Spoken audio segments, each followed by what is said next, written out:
On here. There we go. I'd like to call us back to order, and we're going to have the Pledge of Allegiance by Christine Daniels from Rosemont High School. I'm going to ask me to remind you to make a comment in 2 minutes. Yeah. Tight tonight. Hey.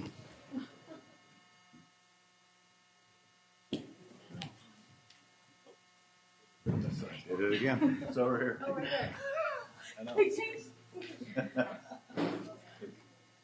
I pledge allegiance to the flag of the United States of America and to the republic for which it stands, one nation, under God, indivisible, with liberty and justice for all. Hey, was this accelerated there? For the principal? It was, yeah. Welcome. Thank you. Let me turn it over to Miss Pritchett. Thank you. Good evening. Christine Daniels is a senior at Rosemont High School. From the time she was in elementary school, she has aimed to go above and beyond. As a freshman at Rosemont, Christine has joined the LEAD program to challenge herself. Despite the rigorous nature of AP and advanced courses, she continuously pushed herself to be successful. Due to her efforts and commitment, she now has a cumulative GPA of 4.23. That's impressive. Christine's ambition goes beyond the classroom as she's played an integral part in her community and the city. Christine has volunteered over 1,000 hours at the Sacramento Food Bank, Imperial Learning Center, local elementary schools, and homeless shelters. While volunteering, she has also been able to fundraise near $2,500 in money and supplies for these organizations. Through her dedication and education in her community, Christine has been accepted into 12 colleges, including Pepperdine.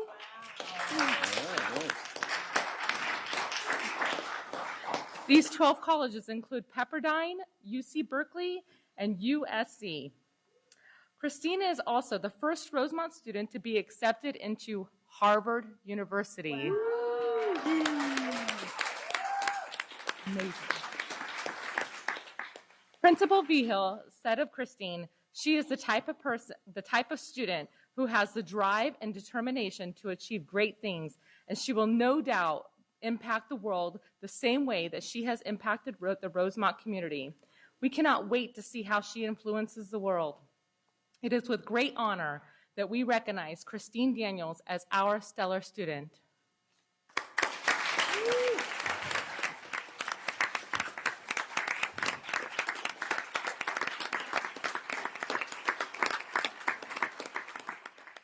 Would you like to say a few words? I'd just like to thank Ms. Vigil for nominating me, and I'd also like to thank my mom for helping me throughout high school. And if it wasn't for the LEAD Academy at Rosemont, I don't think I would have accomplished as many things as I did. And I just had an overall great experience with teachers such as Ms. Seeger and Mr. Beckett and Ms. Beckett leading me through high school and allowing me to achieve as much as I did. Thank you. Thank you very much.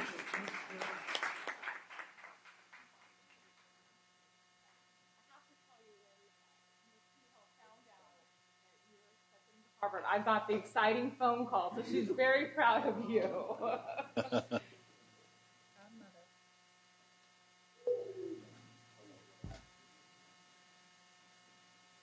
Congratulations. Can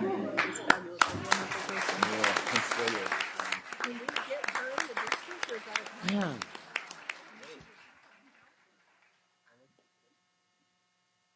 Congratulations again. So items 5.0, have any actions taken in closed session? Yes, Mr. President, I have an announcement, and then the superintendent will have an announcement.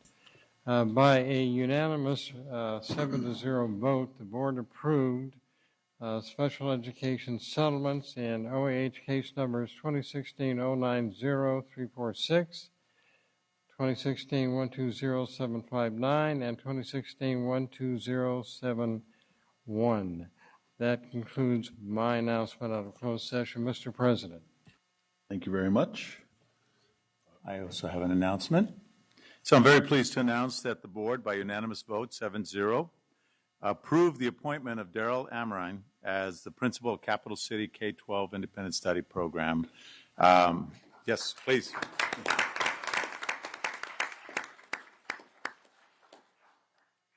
We had a number of folks that submitted applications, so we had quite a pool. Mr. Amrine has actually been at Capital City for a number of years as a teacher. He was there as an interim, and he just came through as someone who has passion, vision, and the ability to really build strong teams. And so I spent a couple of hours there the other day, and I was very pleased to see what he's done in a short amount of time. So we're very happy to have Mr. Amrine there, and he's going to continue to do a magnificent job of partnering with his teachers and the community to support our students. Thank you very much.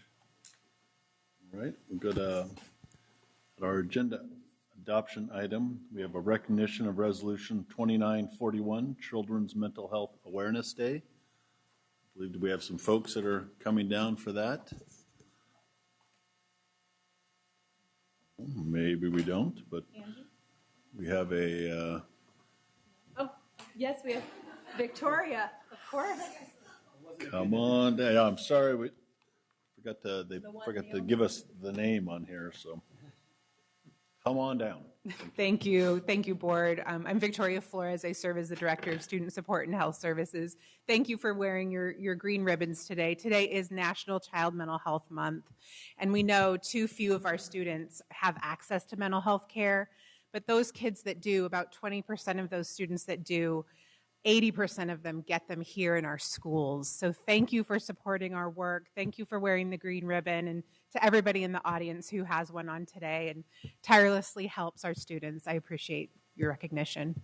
Our pleasure. Thank you very much. Jesse, do you want to present? I am more than happy to.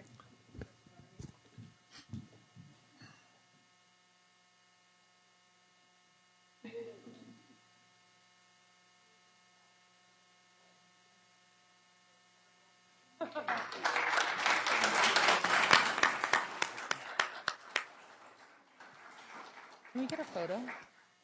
It's like no one taking photos. Okay, we're on item 7.0, Resolution 2939, in recognition of California Day of the Teacher. We have comments on item 6.0, the mental health resolution. Okay. Angie Sutherland and Renee Westerhouse. Sorry about that. Come on down. Sorry.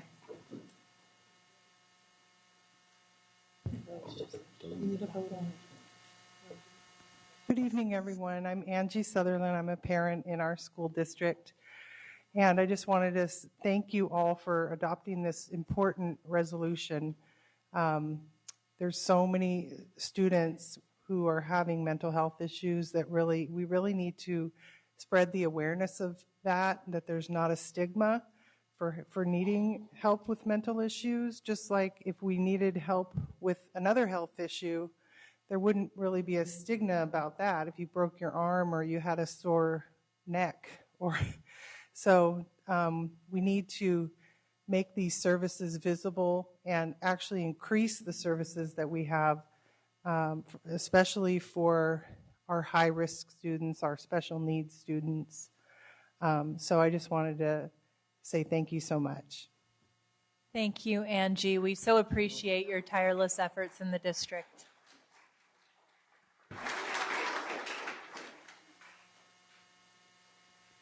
Good evening, members of the board. I wholly support this resolution recognizing the importance of mental health for all of our students in the district.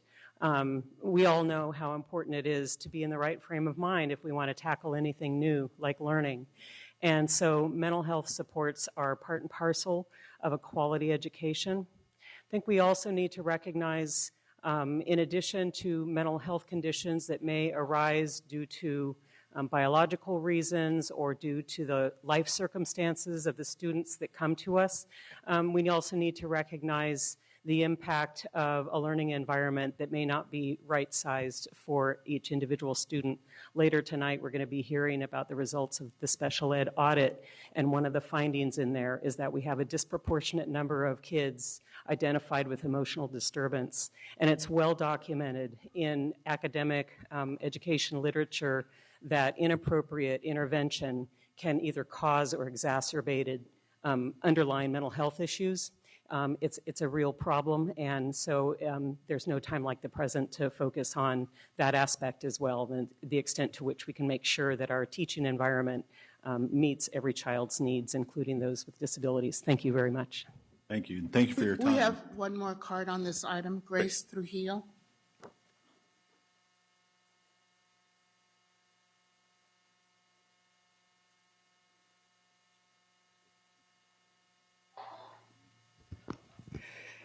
Good evening, members of the board and Superintendent Mr. Banda.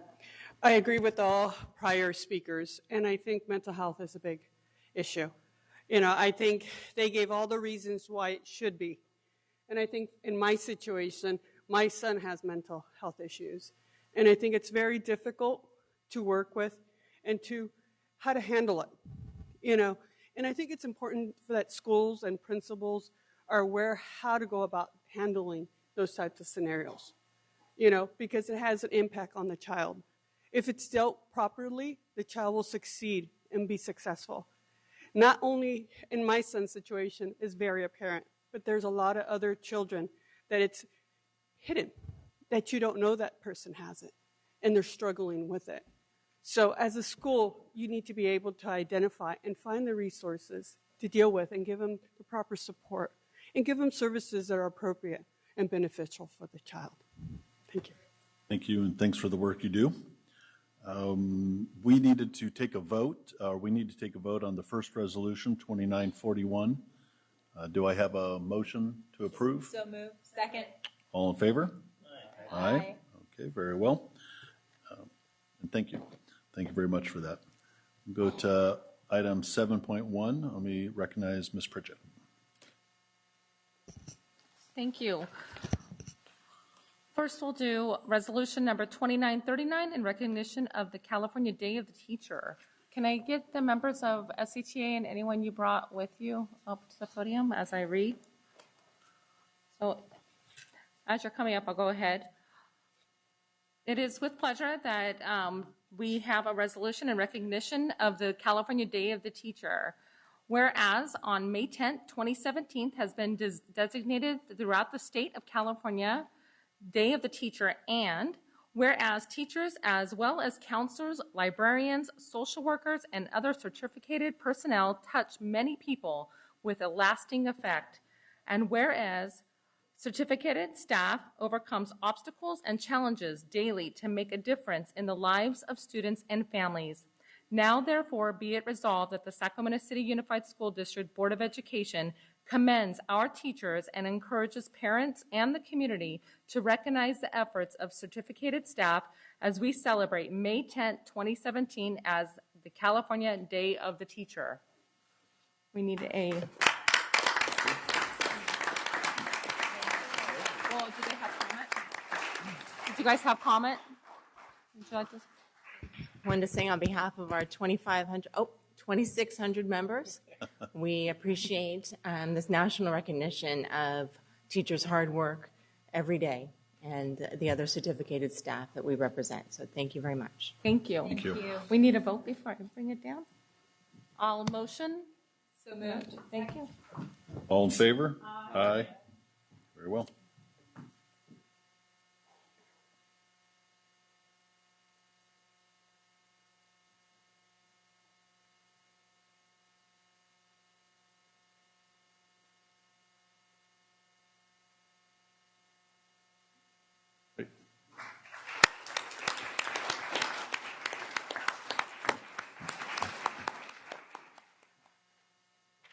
All right.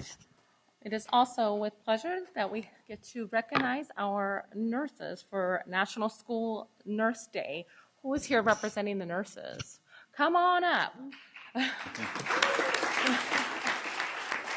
I should say, come on down. All right. So I'll just go ahead and read a few quotes from this. Whereas May 10th, 2017 has been designated as the National School Nurse Day, and whereas school nurses play an essential role in ensuring children are ready to learn and are thriving, and whereas a school nurse understands the link between health and learning, are in a position to make a positive difference for students every day, and now therefore be it resolved that the Sacramento City Unified School District Board of Education commends our nurses and encourages all students and staff to honor and recognize the valuable contributions of its school nurses as we celebrate May 10th, 2017 as National School Nurse Day.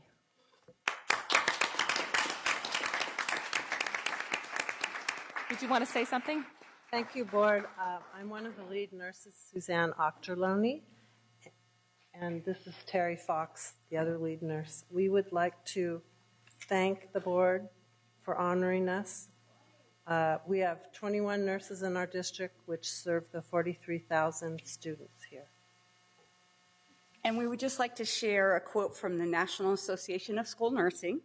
School nursing is a specialized practice of nursing. It protects and promotes student health, facilitates optimal development, advances academic success. School nurses, grounded in ethical and evidence-based practice, are the leaders who bridge healthcare and education, provide care coordination, advocate for quality student-centered care, and collaborate to design systems that allow individuals and communities to develop to their full potential. Thank you. Fantastic. If you could just stay there for just a moment, we'll go ahead and vote on it. I'll motion for resolution number 2940. Do I have a second? All in favor? Aye. Thank you very much. All day.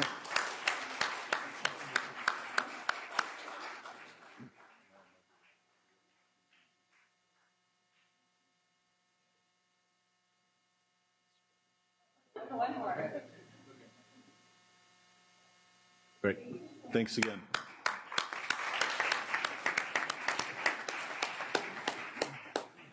Great. I'd like to recognize Mr. Wu, item 7.2. Thank you, Mr. President. If I can have our SEIU partners come down here. If Ian Arnold is here, or Mike, or Carla Fawcett. No? I think we moved so fast on the agenda. Maybe we'll catch them. Well, let me read the resolution anyway. The resolution we can present. We can deliver that to them later.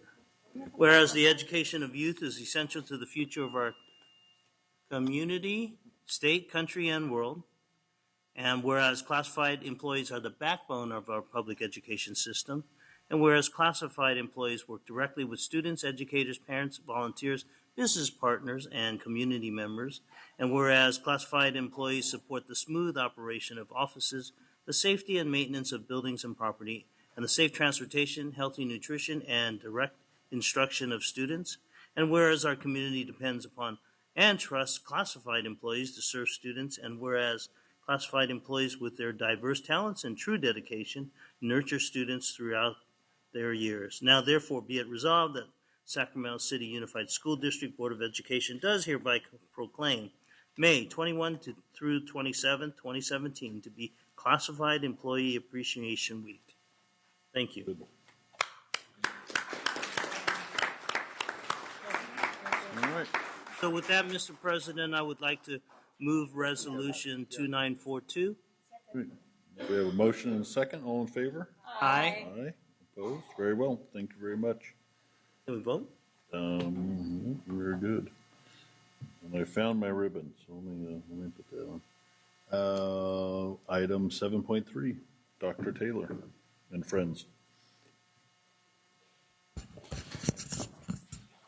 So as they come up to present, I'd just like to provide a quick overview. So this is a follow-up to a committee, the committee work that was done that we commissioned through the Council of the Great City Schools to come in and take a real close look at our special ed program.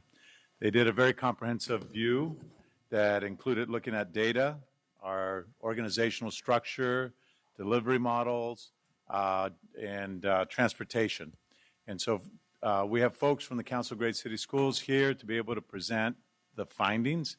Obviously, it's not going to go into real in-depth because the report's quite extensive and it's quite detailed. But we did want to be able to highlight some of the things that came out in that report. And then it'll be incumbent upon us and this board and our district to then take those recommendations and be able to create improvements to all areas of special ed so that we can better serve our students with special needs. So with that, I'm going to hand it over to Dr. Taylor. Thank you. So good evening, Board President Hansen, Superintendent Banda, and members of the board. My name is Iris Taylor, and I'm the Chief Academic Officer, and I'm joined tonight by Becky Bryant, our Director of Special Education, and staff from the Council of the Great City Schools, Julie Wright-Halbert, and Susan Gamm. With the support of Board President Hansen, we have also invited Ben Gurewitz to join us. He is a student with special needs who is now at UC Davis and is an amazing spokesperson and advocate for students with disabilities. Thank you for being with us tonight. So we're here tonight with staff from the Council of the Great City Schools to share with you the long-awaited and much-anticipated results from our special education review that was conducted in the fall of 2016 at the request of Superintendent Banda. We welcome this report and the information that it provides. We see this report as a comprehensive and cohesive framework for coordinated action, and it shines a bright light for us on things that we should continue to do, things that we need to build upon, things that we may need to abandon, and new directions that we may need to take. Thank you, Superintendent Banda, for your leadership and your support for this review. This report, as I said, is long awaited, and it's not just long awaited by district staff, but also by our parent groups and other stakeholders. And we thank all of our stakeholders who came and gave us input during focus groups and interviews, and who met with the council and gave their insights. We will continue to engage with our stakeholders because your partnership is vital to our ability to implement the recommendations and achieve our desired impact. So with that, I'll turn it over to Julie Wright-Halbert and Susan Gamm.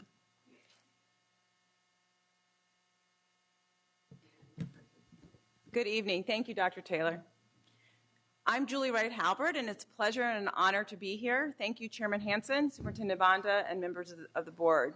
I'd also like to recognize the members of the community that some of you I recognize that came in and met with us, and it really is a privilege to be here for you. We're going to start this evening. We have a limited period of time, but we want to talk about a little bit of an overview and introduction of what we did, the data review, and the recommendations. First, I'd like to talk to you about the Council of the Great City Schools and the strategic support team that did this work. I think it's important for you, as well as for the community, to know that the members were truly individuals who were volunteering a good bit of their time from other urban, similarly situated districts that have or are doing this work. They're individuals that came from Wichita, have done work in Houston, on LA, Long Beach, and Chicago, and I've worked with the Council of the Great City Schools for 22 years. And my expertise is in the area of IDEA, regulations, the U.S. Supreme Court law, and things of that nature around special education. So just to give you an idea of the background of the team that did come and to do the work. Next, I would like to share with you, we did many of interviews. We had the opportunity of meeting with many of central office administrators, school-based principals, staff members, parents, advocates, and union representatives. We looked at more than 50 documents and data files, and we had many of oral written briefings that took place while at the district, as well as many individuals who followed up thereafter. What are the areas of review that you will find inside the report are these particular areas, and then they're broken down into many pieces under each area. They include special education demographics and eligibility for services, identification of students with disabilities, multi-tiered systems of supports for teaching and learning for students with IEP, and organization and accountability as to special education. First, I'm going to talk to you a little bit about special education demographics and the referral and eligibility for services, and looking at some data points. On this chart, all of you, when you look up, you can look at how special education percentages are for Sacramento Unified School District, And where do you fit in as far as the percentage of all students that are students with disabilities in your district? That is a 13.9%. Comparative to the state, it's 15.20%, or the nation, that's right under 13%. So for the most part, comparative to the nation, you're very close to what a national average is for identifying students with disabilities. And that is different than, say, perhaps like, say, Houston or Texas, where you've seen a lot of issues around a much lower identification of students with disabilities. Your average is very much along the lines of the national average. This slide, the one thing that I want to point out is a slide looking at issues around pre-K and kindergarten children with IEPs by disability. There are 4 areas that are on the slide, but the 2 that I would like to particularly look at are the area of autism for children in pre-K and then in kindergarten. You see the identification percentage rate for children with autism is a 25% range in pre-K, and in kindergarten is 17%, whereas when you look over to the next area of OHI, which is other health impairments, a lot of times that's in the area of like 504 and things of that nature, and then also you have for specific learning disabilities that the number increases from pre-K to kindergarten. One of the things that I want as members of the board for you to take away from this and for the school district is that this is the data that we're providing for you is that when we look at something, there are questions to be asked. There are things that you want to understand. So I always refer to that as you need to peel the onion to understand what is happening between at these ages that kids are coming in and being identified in particular areas. What can you do well? What can you do more? And what can you better understand? So disability area percentages, again, looking at the district, looking at the state, and looking at the nation, looking at 5 particular areas. And I would just highlight for you again something that, like in the second area, you'll see for speech language, the district's percentage of disability is 20%, whereas the nation is 14%. Again, when we're going to go forward, and as you go into the report, if you looked at issues around English language learners and otherwise, and sometimes how kids are being identified in speech language, it's really important that you take into consideration, what do these numbers mean? What do they look like? And what are they telling you? So again, you're not just looking, you're looking at the district, but then you start to look at your schools and you start to ask questions about why certain things are happening in certain areas. And so we really, from the council, really believe it's really important that you look at your data. And again, the only other area I would point out, again, we talked about autism, looking at the pre-K and kindergarten. Again, your percentage at the district level is at 13% compared to the nation at 8%. Now, also, you have some excellent medical institutions that are here that are helping students, that are providing wonderful supports and services. So sometimes there's different reasons like that. For example, in Boston, we'll see that as well. There's certain times you're doing excellent ways of helping serve kids that sometimes the percentages are impacted from that perspective. And that's a positive thing. And so there's reasons to ask, particular questions. The next slide is looking at students with IEPs by grade and looking at kindergarten through 12th grade. The blue looking up is you're looking at each grade and you're just getting an idea. You see that the growth as far as students with disabilities is a little bit higher in 5th, 6th, and 7th grade, and then it starts to drop off in 8th, 9th, and 10th grade. Again, this is a tool to say what is going on and why is this happening so that you can ask questions. And we make particular findings and recommendations in the report to address some of these questions. And then the red bar that you see looks at specific learning disabilities of students with IEPs, and you see that the number is low in kindergarten, and then you see that it goes up and kind of peaks in 10th grade at 58%, right? And then drops again in 12th. So again, this is a tool, and as you look at the report, we're not going to go into all of the findings and recommendations, but it gives you a tool to be able to ask some of the harder questions. Mrs. Gamm's now going to speak to you a little bit about the next slide, and then I'll come back to share some more in a minute.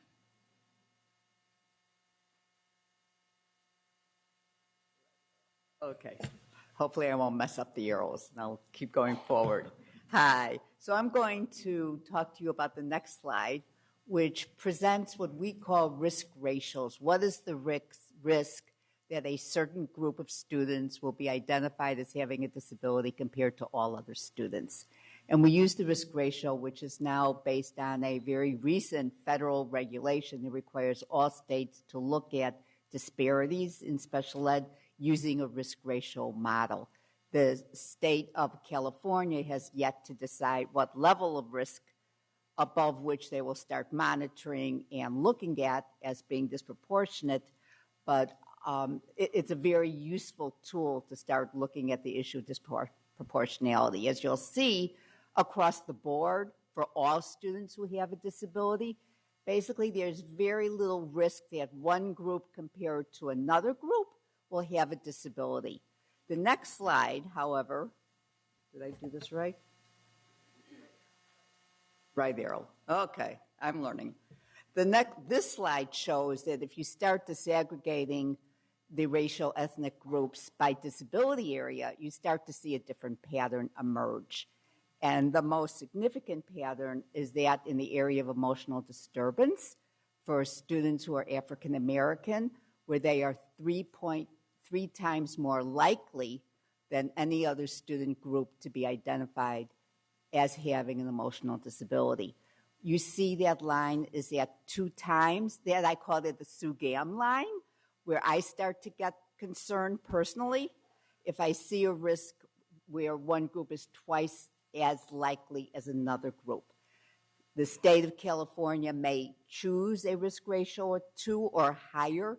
Nevertheless, I always recommend for school districts, when it starts to approach twice as likely or more, you be concerned and you start taking steps and you look at your numbers regardless of what the state is saying, and of course then take attention to whatever risk that they start monitoring. But from my point of view, a risk of 2 is something to start being concerned about. The next slide has to do with compares English learners compared to students who are not English learners who have a disability.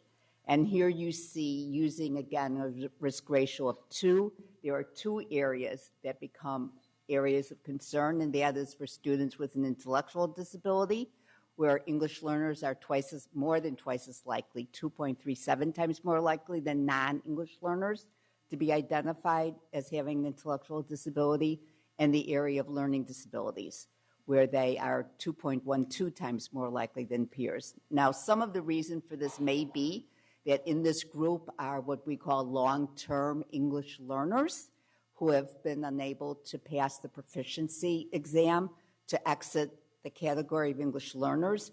And we suggest that you take a look at that and talk to your policy folks to see that there can be a further examination of is it learning English that's preventing them from exiting that category, or is it because of an impact of a disability that's preventing them from impact, where their English speaking only peers may be unable to pass that exit exam also because of the basis of their disability. So this is an area for policy development and review. Next, we go into the area of multi-tier system of support, which we recognize as a tool for school districts within which to look at all of their teaching and learning in terms of students who get core instruction and then increasingly intensive interventions as they go forward. And we know your speaker is going to be talking about dyslexia today, and I can't think of a better capstone, if you will, for reinforcing the need to look at children who are having initial difficulties learning how to read and providing interventions, or behavior on the other hand, and providing interventions early to start to distinguish between, is it access to instruction or more intensive interventions that is the issue, or is it because of a disability, and to start honing those more discrete identification practices.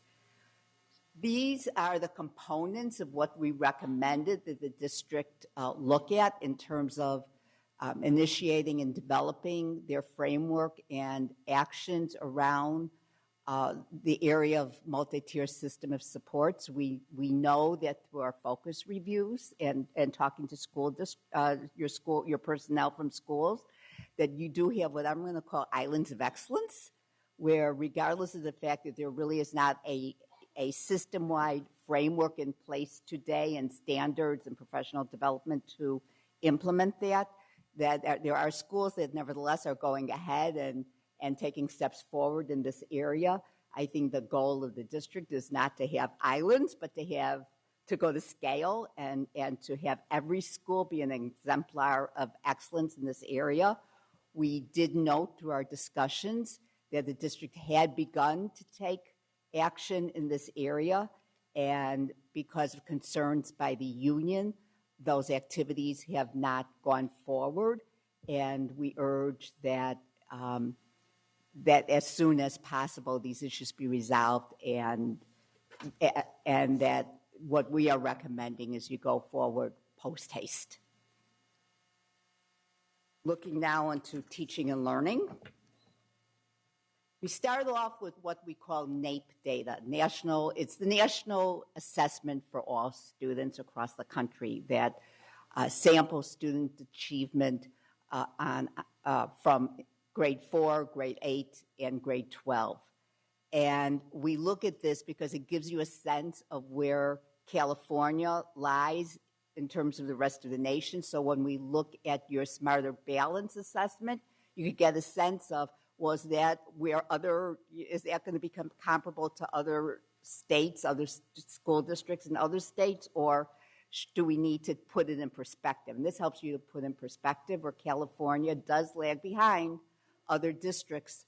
And I would take note in terms of fourth grade, especially, where for students in both for California and the nation, it's higher percentages than the other grades, but probably the disparity between California and the nation is even more. So when we look to the next slide, now this is Smarter Balance. This is your state data, based on all grades that participate, 3rd through 8th and 11th, I believe. That what you'll see is that when you compare students with IEPs from the district to the state, that there's a 2.5 lower percentage of children, a 2.5 percentage point difference between the district's meet and exceed category to the state for ELA, and a 10.7 percentage point difference between Sacramento and the state in terms of math.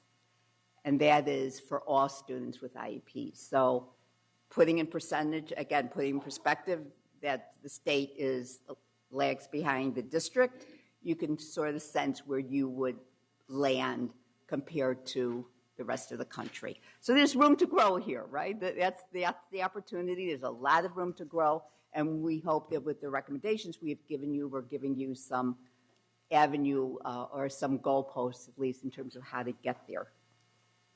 We next look at educational setting, and these are categories that are set by the federal government, and we look primarily, I'm going to concentrate on the first and the last categories. The first is the percentage of all students at the nation, state, and district level who are educated in general education classes at least 80% of the time. And this is, again, this is national data that's collected everywhere across the country using these parameters. And as you see, the district at 60% is about the same as the nation. The state is lower at 54%. And when you look at separate schools, these are the amount of time students are in separate school the entire day. The district is at 6%, which is 3 percentage points higher than the state and nation. So you have a higher percentage of kids in separate schools. And when you look at this, the second category is the percentage of time, 40% to 79% of the time in separate classes. You'll see that the district is much lower than the rest of the nation and state. So there's room to grow in terms of moving kids who especially take the regular assessment, the Smarter Balance, and enabling them the opportunity to receive their instruction in general ed in a meaningful way where they're actually going to be achieving and having a better opportunity to perform better on the statewide assessments. The next just shows quickly these various educational settings across grades. And if you look at the navy color, what you see is a pattern where students are in general ed classes for at least 80% of the time at much higher rates at the early grades, and then steadily going down as they progress into earlier grades. So this is an example of, again, peeling that onion, looking at that data by school, by area, to see where there are patterns that you might want to replicate and areas that need to be improved. And that's just access to the seat. The harder question, the bigger question is what they're learning or they're sitting in general ed, but they're not going to have opportunity to learn if they're not in general ed classes. Next couple of slides, we're looking at students who have been suspended out of school. And this goes to students who have been suspended for 1 to 10 days. And it compares students with IEPs, which is the dark navy line, and students without IEPs, which is the lighter blue line. And I don't have to describe this. You got the takeaway. You look at the huge disparities, especially in the middle grades and into high school. Again, this is data that you want to explore further and to understand why and to take actions to start mitigating those differences. The next slide is for students.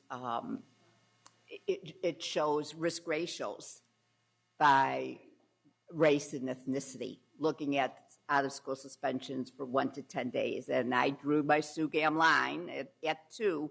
And what you see, again, is African Americans. Remember the disproportionality in ED, where they are 2.8 times more likely, students with IEPs, to be suspended compared to their peers. I suggest that if you do it by add gender onto that, you're going to see even greater disparity. That's looking at that data closer and closer by area and getting your arms around it. The next slide is the same thing, but looks at students suspended more than 10 days.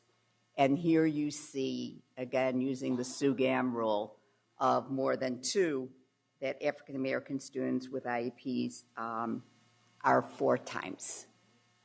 suspended at 4 times more likely than their peers. Okay.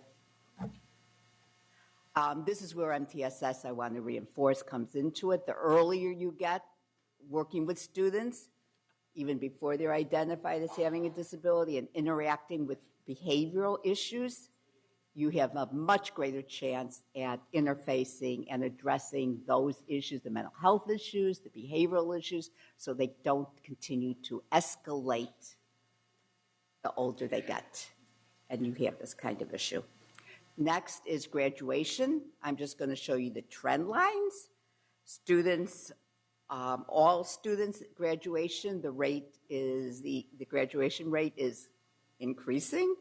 Students with IEPs, it's decreasing. I suggest we had a discussion earlier that you look at this data also for kids who have not graduated within 4 years, even though this is how your state calculates it. Tell your own story and include kids who have graduated after more than 4 years to tell a more complete story of the data. The next slide has to do with students who have dropped out of school.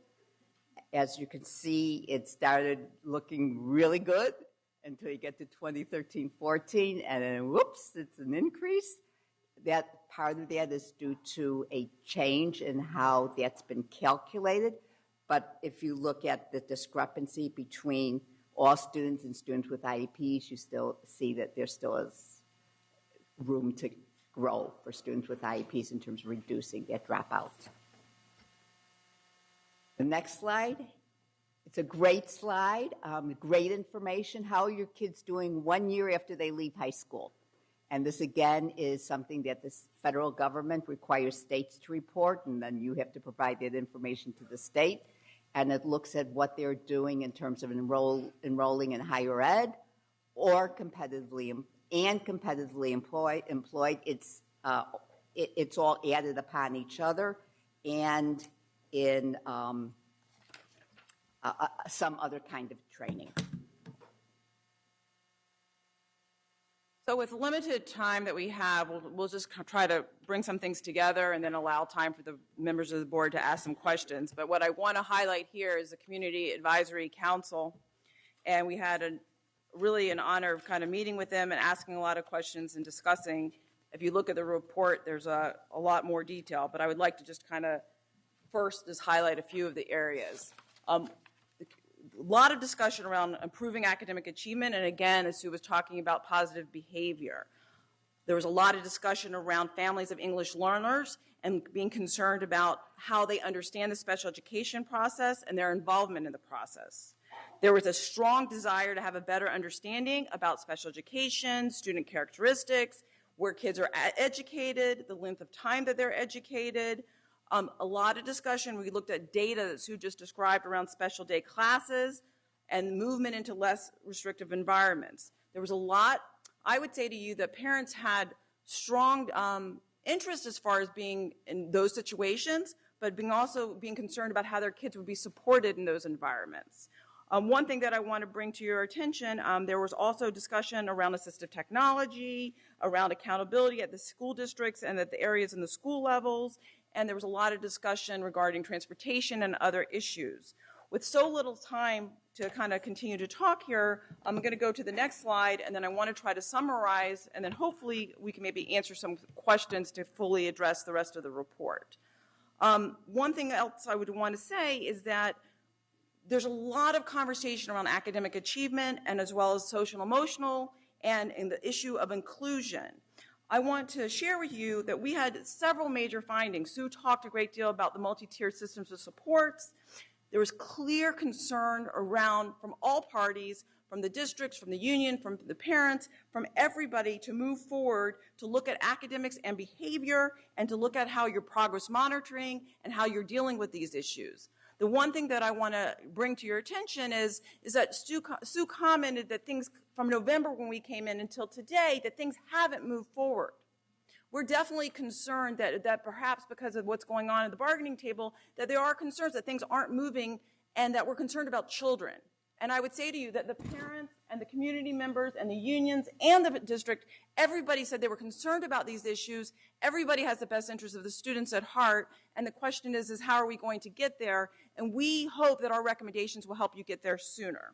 The second issue was how the district is able to move more effectively and extensively to educate students with disabilities in the general education classrooms for greater academic achievement.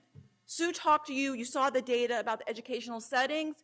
It is a huge issue. We want to make sure that we're serving you. For the kids in the room, you matter. We at the Council of Great City Schools, serving millions of kids throughout the nation, care about the 43,000 kids here, all kids, and as well as looking at every child with a disability to make sure that you're meeting the requirements of the Individual with Disabilities Education Act, that kids have the opportunity to be in the least restrictive environment and really to be doing that properly.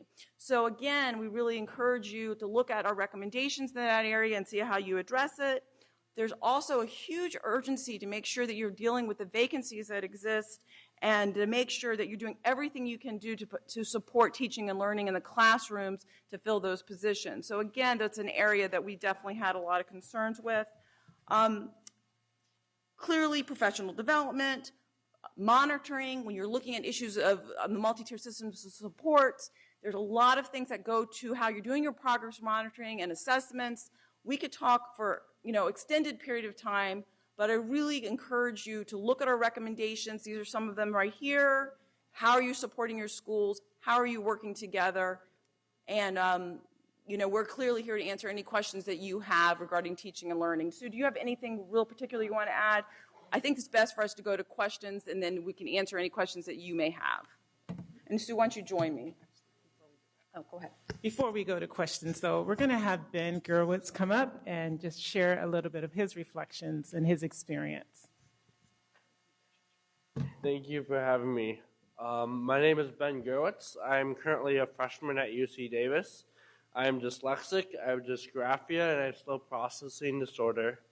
As a fact, I am part of the 1 in 5. As a student, I severely struggled, and success wasn't a word in my vocabulary.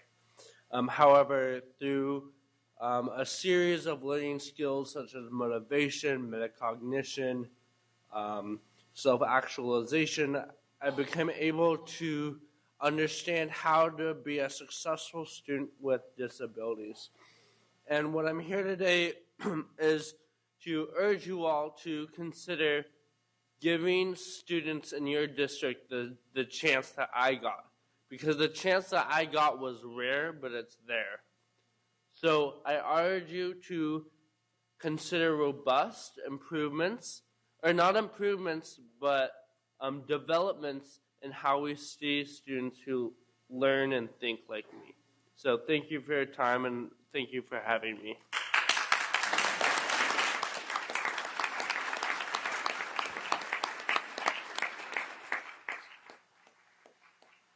So before we go to public comment and close, I just wanted to end just one by thanking the council for being here. As they shared, being a member district of the council and having external eyes on our district just brings a higher level of reflection to the system. And so we thank you for the thoroughness of your report. We embrace this report, okay? And because, as I said earlier, it provides us with a framework and a set of actionable recommendations that will not only inform improvements within special education, but within the system as a whole. The recommendations here are designed around a theory of action, and that theory of action has a moral imperative. And that theory of action goes something like this. If we align our services and our resources to create a more inclusive culture and an environment, and we have high expectations for the students and the adults, as well as adults, we can, and if we provide an individualized supports needed by both our students and our adults, our students with disabilities can learn and thrive next side by side with their non-disabled peers. And so with that, I'm going to close, and I think we go to public comment and then questions by the board. Thank you.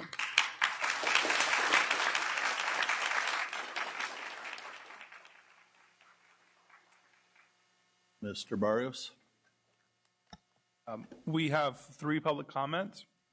Renee Webster Hawkins, Angie Sutherland, and Grace Trujillo. I'm sorry, we have 5 public comment.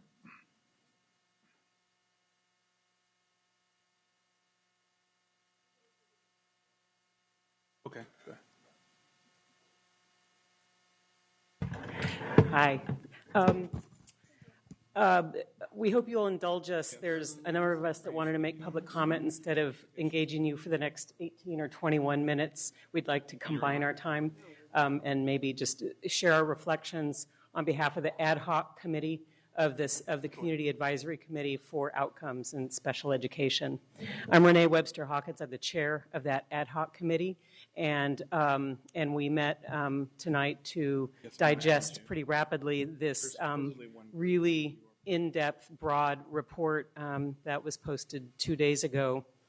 We want to thank the leadership, your leadership, for soliciting this report. We want to thank the team from Great Schools for really, at first blush, a stellar job at really looking broadly and deeply at our resources, our current status of special education delivery, and providing a really strong blueprint for turning this around on behalf of our students. We love the theory of change that Dr. Taylor articulated and the theory of action.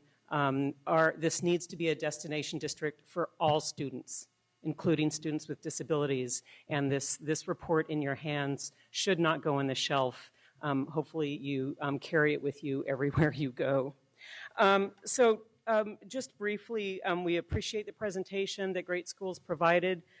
We'd also like to sort of reorient some of what our initial takeaways are, noting that the report is broken up into three broad categories, and looking at the data and monitoring, looking at the organizational structure, and looking at teaching, instruction, and outcomes. The academic outcomes, the highlights that we noted, that in the special day classes, there doesn't seem to be any expectations that those classes are being taught to grade level standards. And that is the law. And so that needs to happen. There's too many students perhaps in those special day classes that don't belong there. They need to be in general ed. But for other decisions that are happening, too many are being assigned to special day classes, that there's staffing ratio concerns, that there's understaffing because of vacancies, and as a result, the special day class system within the district is ineffective. Organizationally, there also was really great description of the delineation of responsibilities within the special ed division, and how that intersects in a decentralized district, a district that has decentralization as the main theory of instruction, and how that really doesn't fit with special ed, and undercuts the quality of and equity of special education delivery across the district. And again, the staffing ratios are a problem. The workload within the special division is ridiculous. As an administrator, I choked when I read the section of how much responsibilities the supervisors have. The caseloads of this program specialists and the school psychologists, resources need to be devoted to that. I note that Appendix B is an amazing blueprint of a new organization, how we can renovate the special education division. Most notably, it calls for the creation of an executive director of special education, a new position, and the Community Advisory Committee supports this notion and would love to work with you to do a national search to recruit somebody who's effective in special education systems change, so that we can accomplish the blueprint that's before you today. We also note that in the area of the decentralized method of delivery instruction generally in the district, that has presented a problem that has that underserves children with special needs. The degree to which principals dictate their resources and their instructional methodologies on their campus, it actually has an inequitable effect, especially for those principals that don't embrace inclusive practices in all classrooms or devote sufficient resources and quality instruction for kids on their campus. There was a correlation in the report between the litigation, probably some of which you settled tonight, and that's filed against the district, and principals that don't embrace inclusive practices and effective outcomes for kids with disabilities. We note that throughout the report, there's references to social emotional programming, including the SPARK initiative that this board has embraced, but that has not been implemented, and that because that has been the primary strategy for addressing social emotional needs of all kids, the fact that it's not moving forward means that there's nothing left in place for kids with disabilities. With that, I'd like to turn it over to Angie and Grace, who would like to speak to some issues. Thank you. I'm Angie Sutherland. I'm the chair of the Community Advisory Committee. And I wanted to point out a key takeaway that we had throughout the report with regard to efforts being stalled by our teachers union. So SPARK was one of those efforts, as well as inclusive practices with the whole Appendix D, and also MTSS. So those were some of the efforts that we noted in the report and that we've noted as well for the past couple years. So the report mentioned that they've never seen any district in the nation where the union has been so influential in halting a district's ability to serve students with disabilities. And so it calls for the board to take measures on that, and also a general education culture that is not supportive to students with disabilities. So I just had a small comment, and Grace will make the second to last comment. Thank you. I'll become, as I mentioned before, I always talk about the budget. And one of the key things now, what they mentioned before, Renee and Angie, is the fact of this is what happens when you segregate children with special needs. The cost is tremendous over the years. And this goes back to Rachel Holland's case. I think I went back once. I haven't had a chance to give you the information because I was dealing with a lot with my son and issues. But I think I came around like $250 million plus of the cost that's been costing our district for segregating our kids. To give you an example, a child could be in first grade and have behaviors, it's ignored, goes to second, continues to be ignored. Third, it's ignored again. Then this child's suspended and put in non-public schools. These non-public schools could cost you $100 plus, which could easily be maintained in that same classroom setting, which could provide resources, techniques, and trainings for this classroom environment. Just like I said before in busing. This is what happens even in a family when you segregate. I know in our family, my son has been a blessing in so many different ways, because we have provided him. I have sacrificed and stayed home, but I have done other things that the Lord has blessed me in other ways. And I think this is what our district needs. It needs the Father and the Son and the Holy Spirit, because if we didn't have that in this building right now, we wouldn't be in the situation we are right now. And that's millions and millions of dollars in deficit in the next couple of years and people not working together. And this report clearly states it. So with that in mind, as the budget I give you is let's work together, because what's happening now is the fact of since Rachel Holland's case, we haven't negotiated anything in trying to figure out costs. That's what I'm constantly here saying. Let's figure out which ways, which efficiencies. Busing is an excellent example that you gave, but also to figure out the additional costs that were ignored over the years that could have been used for the proper resources for us schools to be successful. And with that, Arlene Anderson wants to say something. So she's going to be talking about. I wanted to talk about the difficulty it is to sit around the table with teachers who really don't want to work with all children. African Americans, they don't have such behavior problems that they're intolerable, but they do live in a different kind of culture.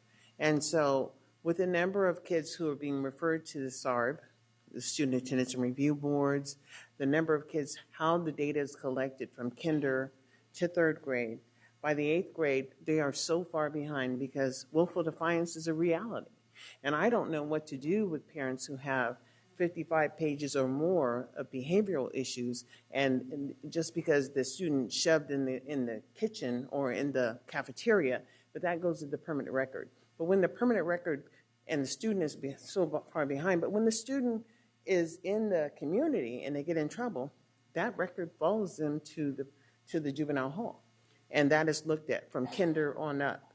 And so we have to look at social and emotional behaviors that we are documenting by people who are they're not psychologists, they're just teachers. They have no training in the area of psychology or behavior, but we're letting them do this to a group of people.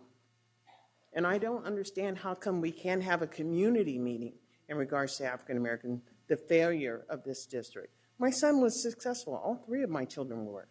I'm not complaining, but I am concerned when I go to try to help other parents who are so far behind that we can't have a conversation as to how to move those students forward because the teachers say their union contract protects them.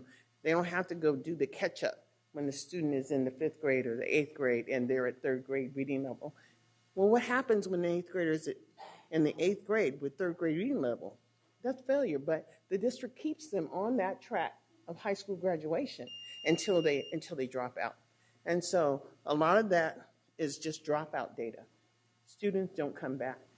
And I think that the African American community really don't understand the offer of faith.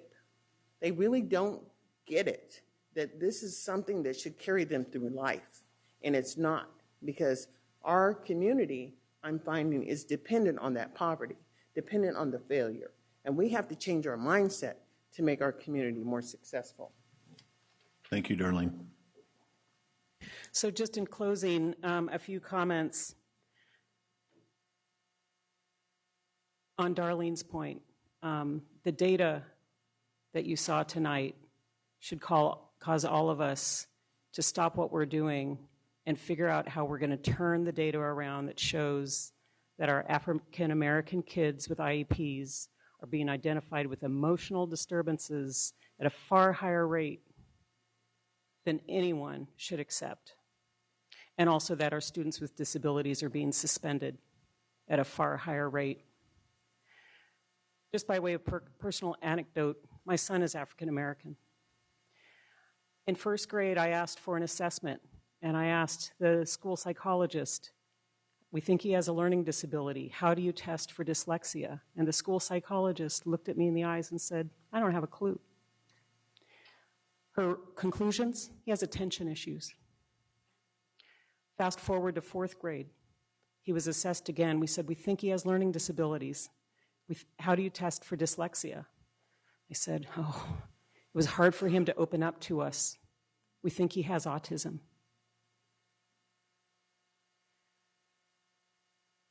In the meantime, he was given more and more sight words to memorize, which Ben can tell you, dyslexics can't memorize sight words. He was put in RSP for longer and longer. And he grew into a shell.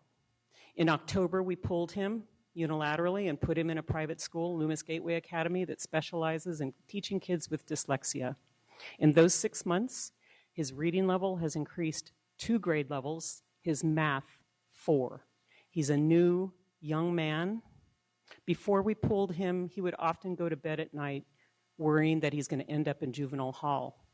Just last week, he's envisioning a life doing design tech, solving world problems.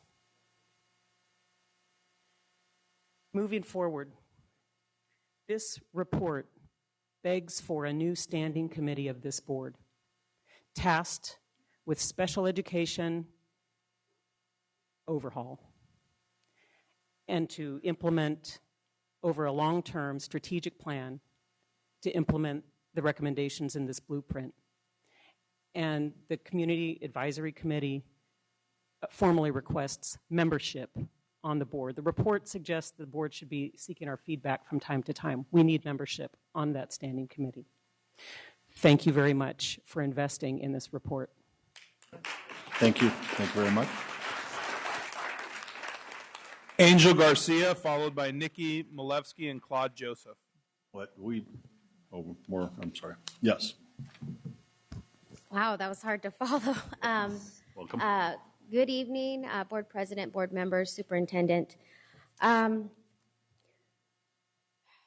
have such a lot to say in such a little bit of time, so I'm going to try to fit it all in. I do want special attention to be paid to Appendix D, which is page 61 of the report. I'm going to read you a little passage. It says, I'll read you parts of it. So beginning September 2014 through 15 school year, the parties agreed to establish a work group. That work group didn't happen in the time frame that it was promised that it was going to happen. That work group was started late. In addition, the work group to this day has still not completed its work in regards to Appendix D and the illegal languages that we presented to you guys in the fall of 2014. Although there was discussions that we had, I went to a couple, CAC members went to a couple. They were mostly regarding back and forth well, inclusion program, inclusivity, inclusive, what does all that mean? When really we wanted our kids to just, in this foundational document, to just be a part of the school community. Appendix D, the SETA teacher's contract, is a foundational document. It sets the tone for how teachers are going to work with our students. It sets the climate and the culture. The ultimate goals of all of our students in the district is to be college, career, and life ready. However, climate issues, which I can speak regarding my son, I don't know if you guys remember, but my son spoke to you guys a few years back regarding Appendix D. At that time, he had just started embracing being autistic, wanting to work with other kids, being a leader in his community. Due to climate issues, there's been a 180. My son has, I'm sorry. My son has depression. He's talked about wanting to hurt himself. And he really hates having autism. And it's because of climate issues. But when you have a foundational document, such as Appendix D, that really pinpoints, and says that certain children aren't going to be allowed in classrooms, it causes mental health issues for children. I hope all of you got my email that I recently sent regarding maybe Mental Health Month. But this really, it needs, this document, it really needs to get rid of that illegal language. It sets the tone for climate in our schools. In addition, our students are left out of various activities, work-based learning. Most students don't get workability programs. It's a minute percentage that get in workability and vocational rehabilitation programs, which means they don't get CTE, they don't get internships, they're not prepared. And our students have very horrible outcomes in regards to being employed. You guys, I asked during the email that you guys be trained on ERMS, our educationally related mental health services. There's some work that needs to be done there. We presented on the Fair Education Act. Our students are still not knowing who disabled leaders are. Melanie Bean, who's been working with us, is awesome. She's doing it on a volunteer basis right now. My son just went to the LGBT Youth Conference. I saw Michael there. He felt so good coming out of that conference. We need those conferences for our students with disabilities. There's no empowerment activities. They don't hear about leaders in their history and language arts classes. Bullying initiatives need to be serious. It doesn't need to be just a school district-wide comment or report that needs to be put up. Real initiatives need to happen in schools. So thank you for listening to my long comment, but this is real, and we want all of our students to succeed. So thank you for listening. Thank you so much. Nikki Malevsky.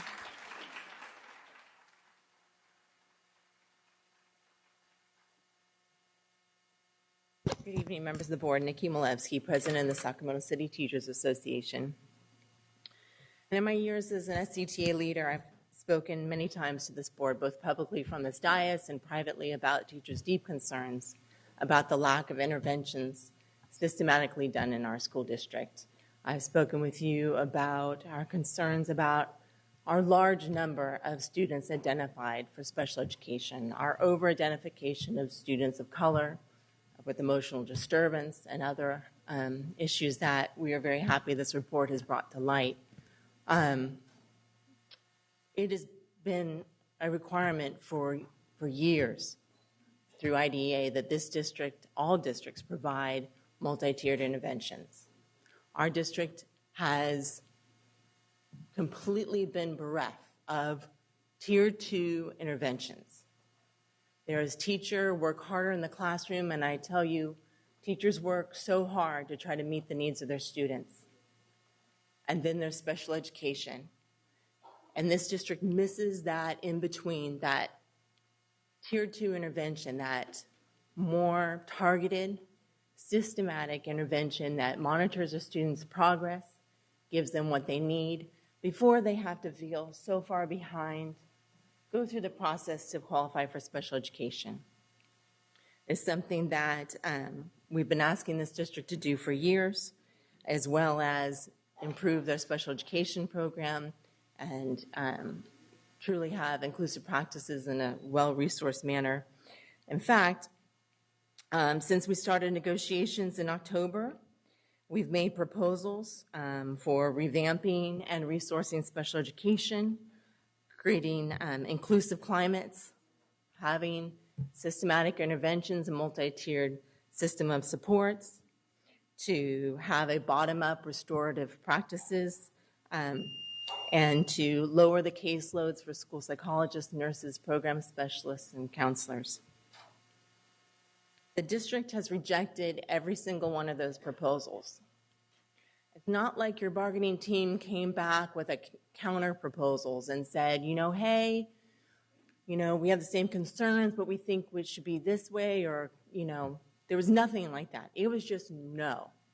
The district is not interested in negotiating those things. The district is not in the financial position to do those things. This district is sitting on a huge reserve, huge, $98 million in that reserve fund. And you tell our bargaining team, who is advocating for our students in our classrooms, that you do not have the finances to do the things that we've been advocating for years, and the things that this report has shared with you tonight. Please join us at the bargaining table to actually negotiate these things for our students. Thank you. Claude Joseph.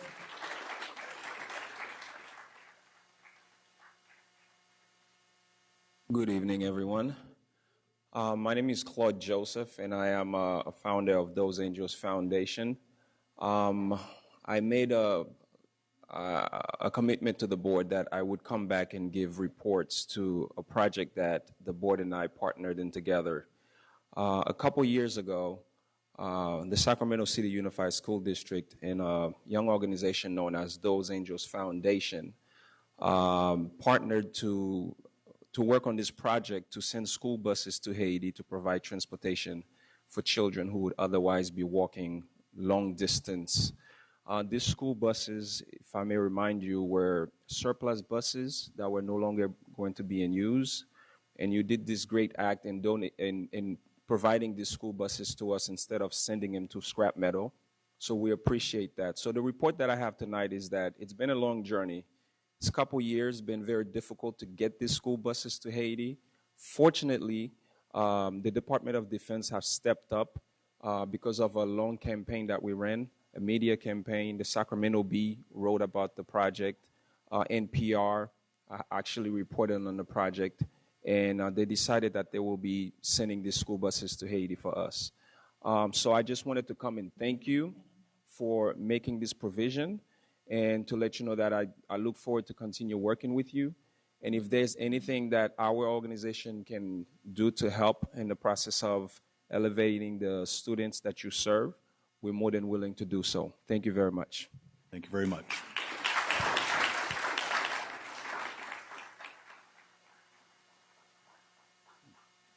We have questions from the board. Mr. Minnick. This isn't really a question.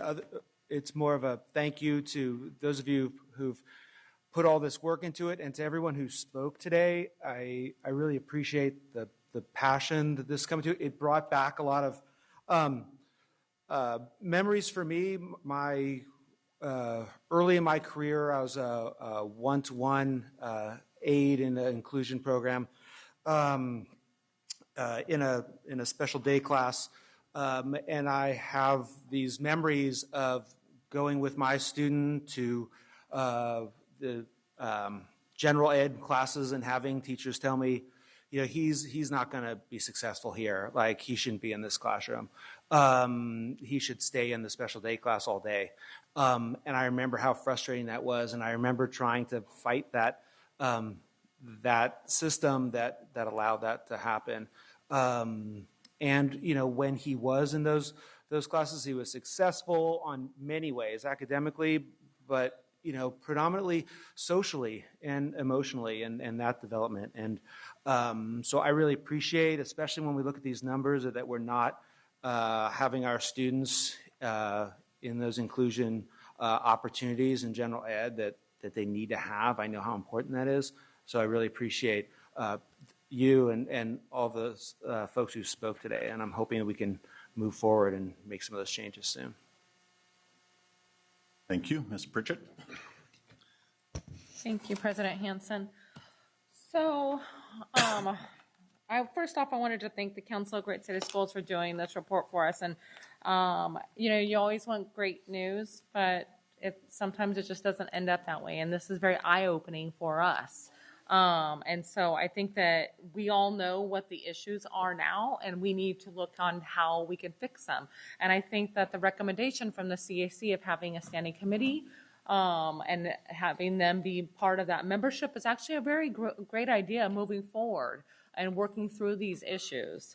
I do have a question regarding the slides, and I saw on here that the last reporting years was 2014-15. And so I'm just wondering, why wasn't the 15-16 reported? Are those not readily available? Because there was data that was provided by the state, and it was that longitudinal approach. That's why it's always good to have your own data in your own calculations. That's what we had access to, and the state is always behind. Did you try to get the data from the district? We published the data that we had available to us. Okay. It's just disappointing because I want to see full front. Like, where were we last year? Did we make any progress, or did we decline again? So what I would like to say is the reason why we give you this data is because sometimes things are not available, but it's also for you to say, okay, so what is it that we need to look at, and what data do we want to ask for? So it goes to the value of data. So we really encourage you to ask that question and to follow up on it.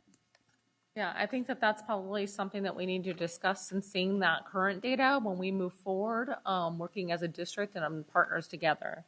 And the only other thing I would suggest as you're looking at that data, district-wide data masks inequities in many ways.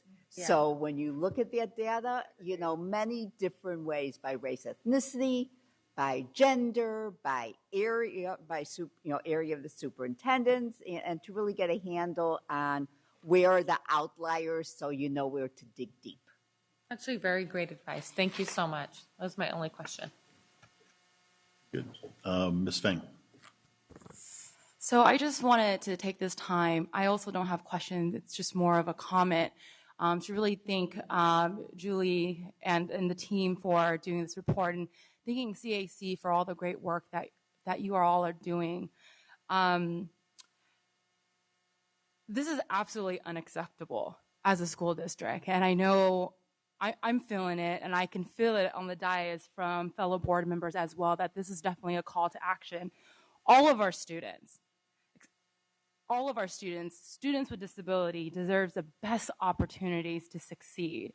And if you look at the stats, if we're reading the report, it's clear that we're failing our families, especially our African-American students and our EL students. And, I think CAC, you guys talked about having this report carrying with you all the time.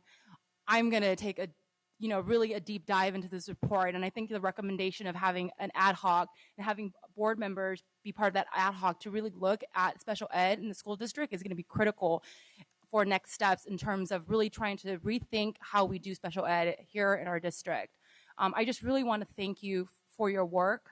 I really just want to thank CAC, and we have a lot of work ahead of us. Yeah, I'm almost speechless because it's just staggering. The data, it's just unacceptable. And I hope that, I know fellow board members, we're going to, work really hard to figure out what our next steps is going to be, because I know all of us are dedicating to moving this district forward. And so just thank you for the report. Ms. Cochran. Thank you to Great City Schools. Sometimes when you know you have a problem, you can talk about it, and you just are like a gerbil in the wheel. And when you have someone who is on the outside looking in, who provides an accurate, clear analysis of what's going on and gives you a roadmap of how to correct it, it's the best thing. And I'd really like to thank you for your hard work, because we needed this. And I'm looking forward to the community, the district office, the board, the teachers, the entire district working together to make this kind of positive change. Sometimes you have to lance a boil, and maybe this is it. It's not a pretty report, but we can do better. Thank you. I have a question.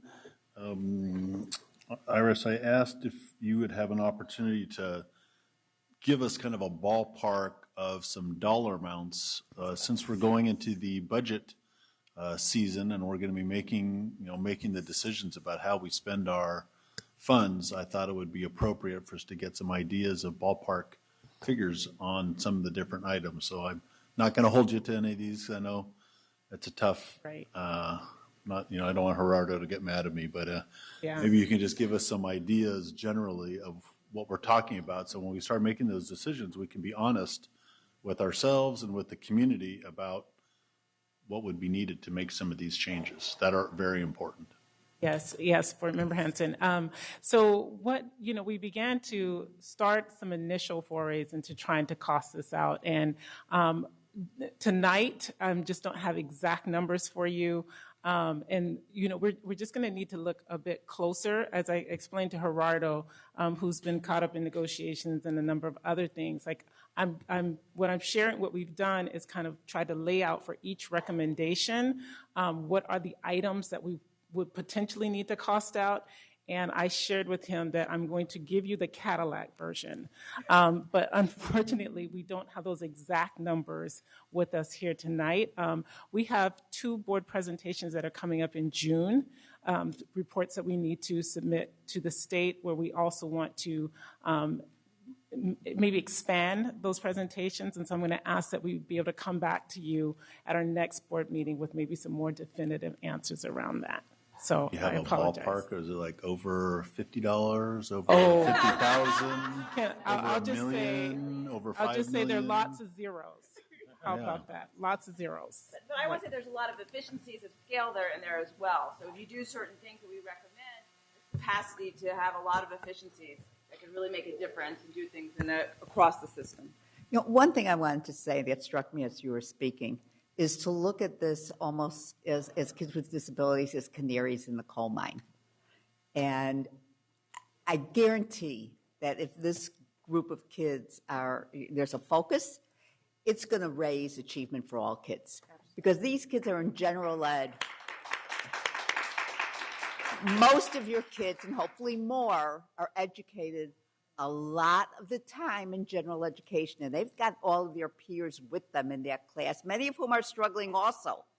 So if attention is given to the kids who are struggling most and the kind of instructional supports they need, that's going to easily blend over to other kids who also need those supports, and I guarantee you, your achievement will increase exponentially. And if I may say a final word, if you have any more questions, I just want. No, I'm not finished. Oh, then you go ahead. Okay, thank you. The remarks were certainly very eloquent. I very much appreciate that.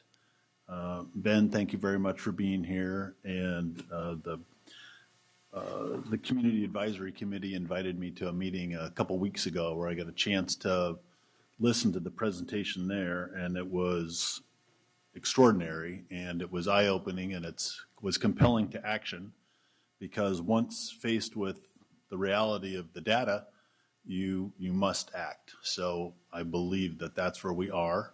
I'm looking forward to doing that, and that's why I think it's important for us to understand the dollar amounts that are involved and what it's going to take for us to start moving in that direction.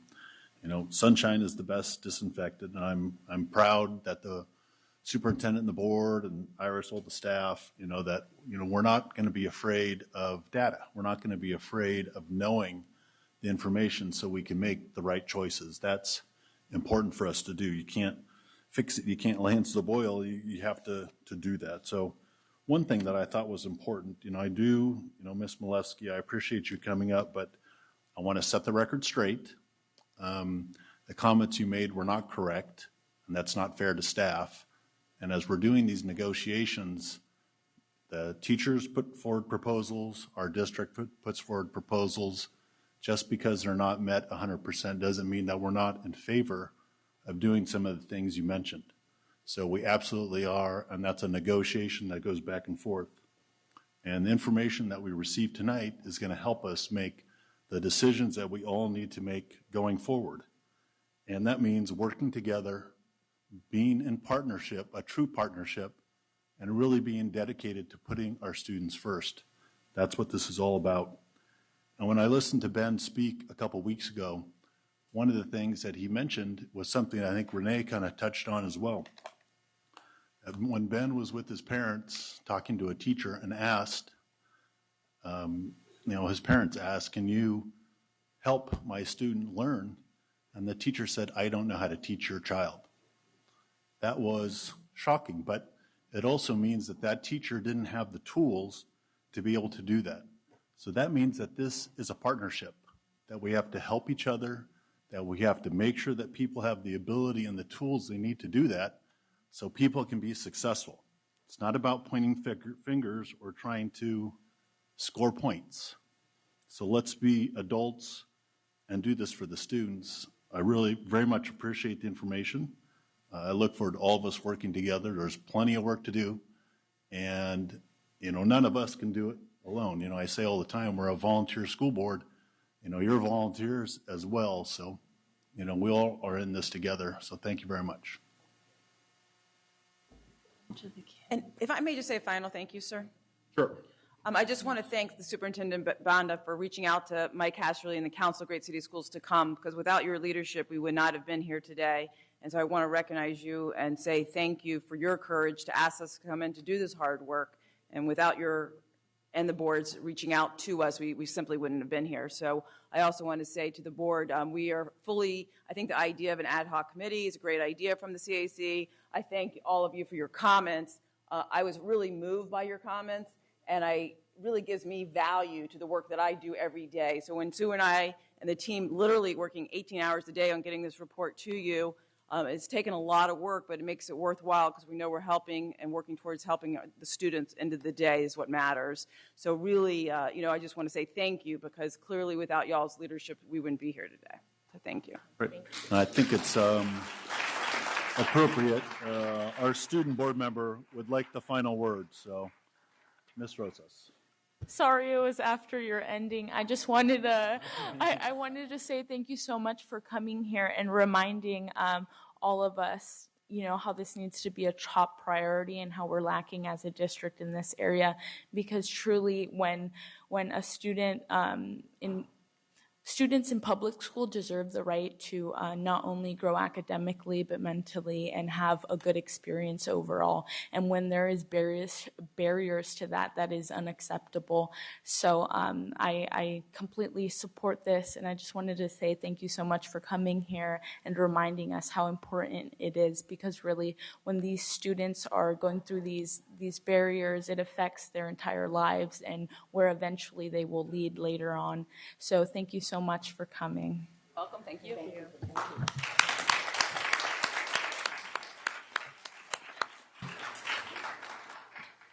All right, we are on item 8.0, public comment. How many public comments do we have? We have 27 public comments. 27 public comments. So what I'd like to ask is please to, if it's okay with my fellow board members, because a lot of them seem to be on the same item, if we just had 1 minute per public comment, is that? Go ahead, Ms. Rosas.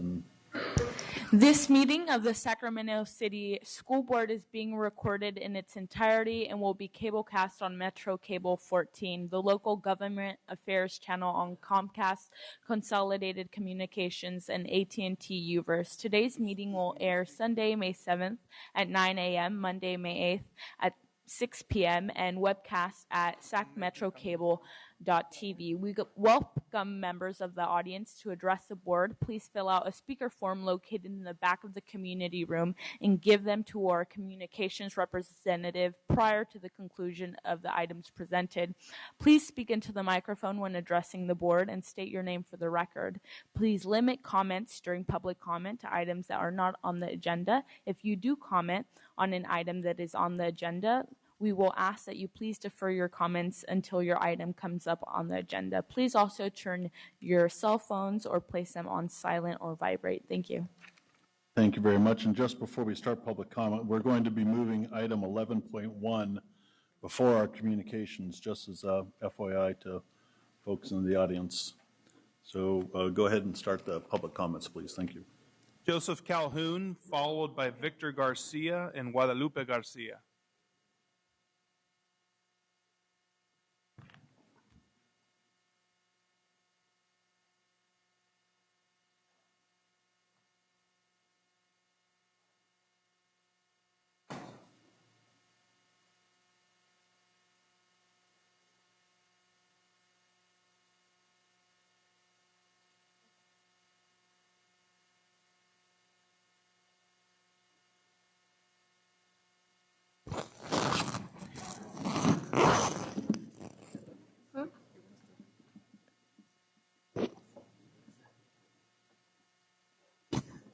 Hi, is this on? I'm playing. So my name is Joseph Calhoun, and why it's important to have a school nurse is because when I was in first grade, we didn't have a school nurse. My hand got smashed in my classroom door. So I was like, ouch, this hurts. Nobody was there to help me. So my grandma had to take me to forget. Yeah, to the hospital. Oh. Finish. Thank Bye. you. Sorry? Did we give these to you? Yes. What item? The new superintendent. Okay. What item it is. Okay. That was very inspiring, I ought to say.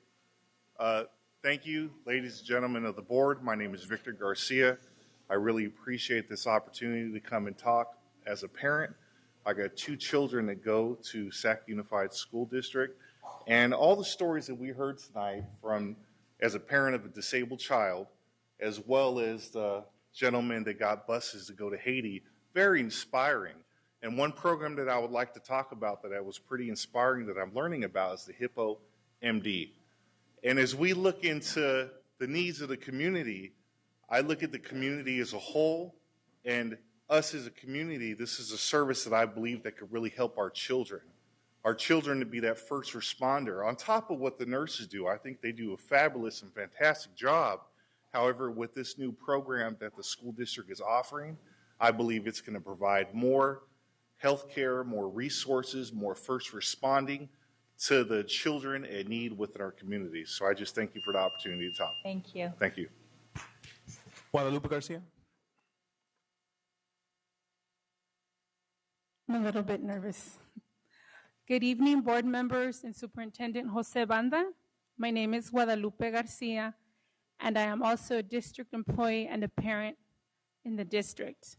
I have a son named Paul and a son named Isaac. My boys attend schools here. Within the last year, my son Isaac has been sent home from school approximately 6 times. The majority of these times have been due to having a fever. This could have been prevented if his school offered a program such as Hippo MD. My son's education is very important to me, as well as his health. For this reason, I ask that you fully approve that Hippo MD care for our children throughout the entire district. I have seen what Hippo MD offers. The children are in a safe, comfortable, and private setting, and instantly, by the touch of a button, they are connected to a live doctor. And in a matter of brief minutes, the children resume their academic activities. They feel better. This prevents early dismissal, missing an entire day of school, falling behind in academic requirements. I ask that in making your decision that you are sensitive to the needs of Paul and Isaac, and that you demonstrate your concern and compassion for all of the children within our district. Thank you. Thank you. Erica Johnson.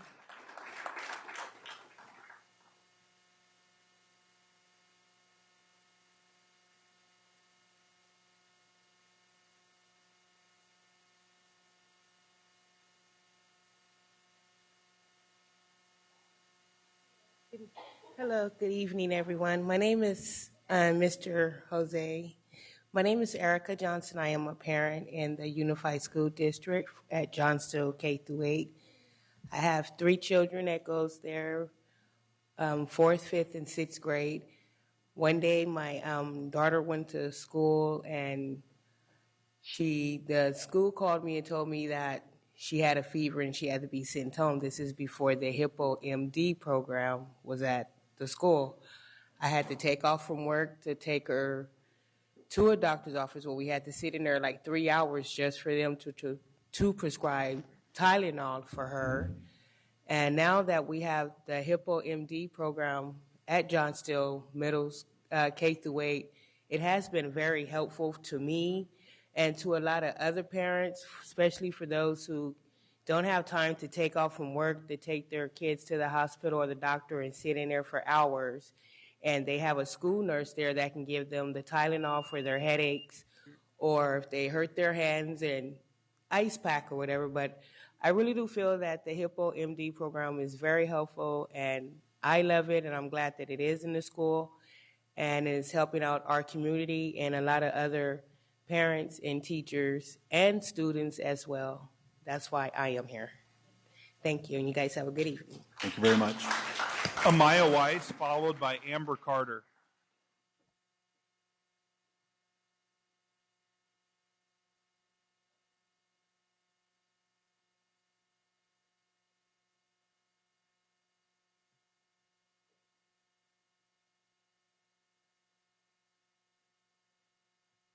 Good evening, Superintendent and board members.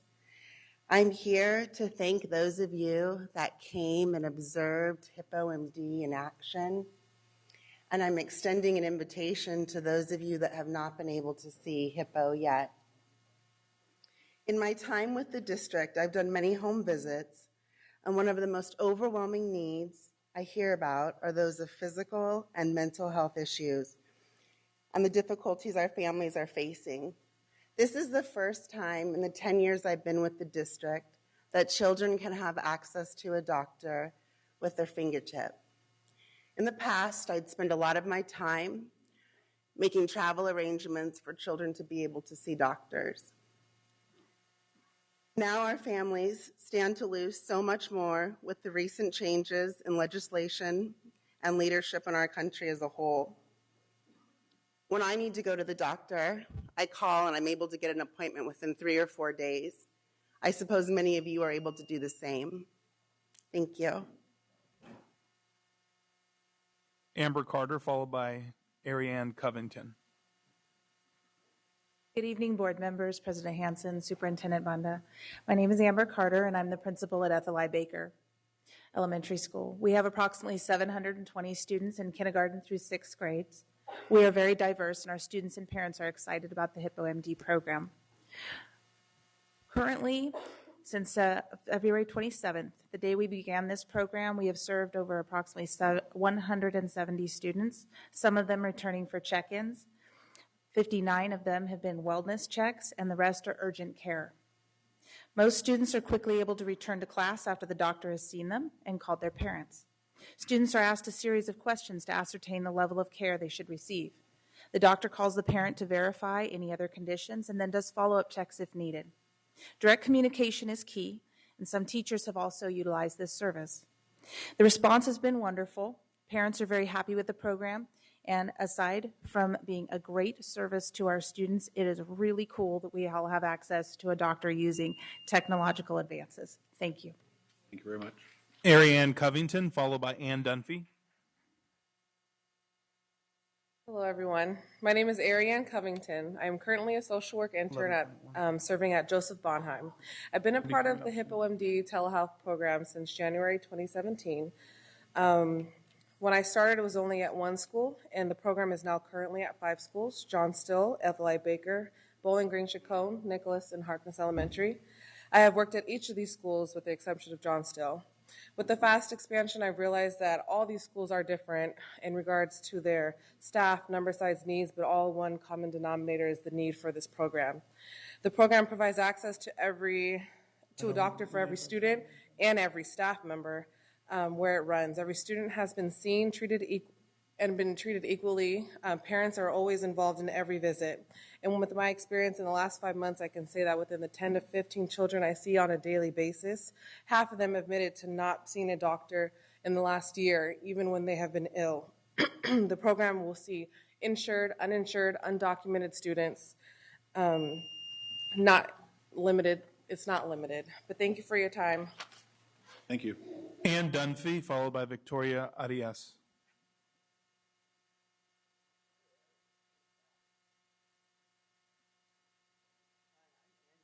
I'm the grandparents of Victoria Arias and Angelina Torres.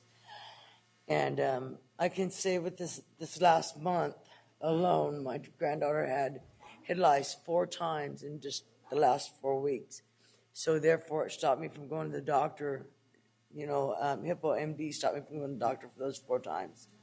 Okay, she also, one of my granddaughters had an upset stomach, a toothache, and all these times it stopped them from coming home. And they were able to go back to school and further their education, not come home with grandma, who's a little bit crabby sometimes. They'd much rather be at school than be home with me. So, yeah, I think it's a great opportunity for parents and for the kids, you know, to be able to stay in school longer than you know, anticipated when you're sick. Yeah. So thank you. Thank you very much. Mm-hmm. Victoria Arias, followed by Angelina Torres. Both passing. Okay. Aaron Ryan, followed by Lasai Yang.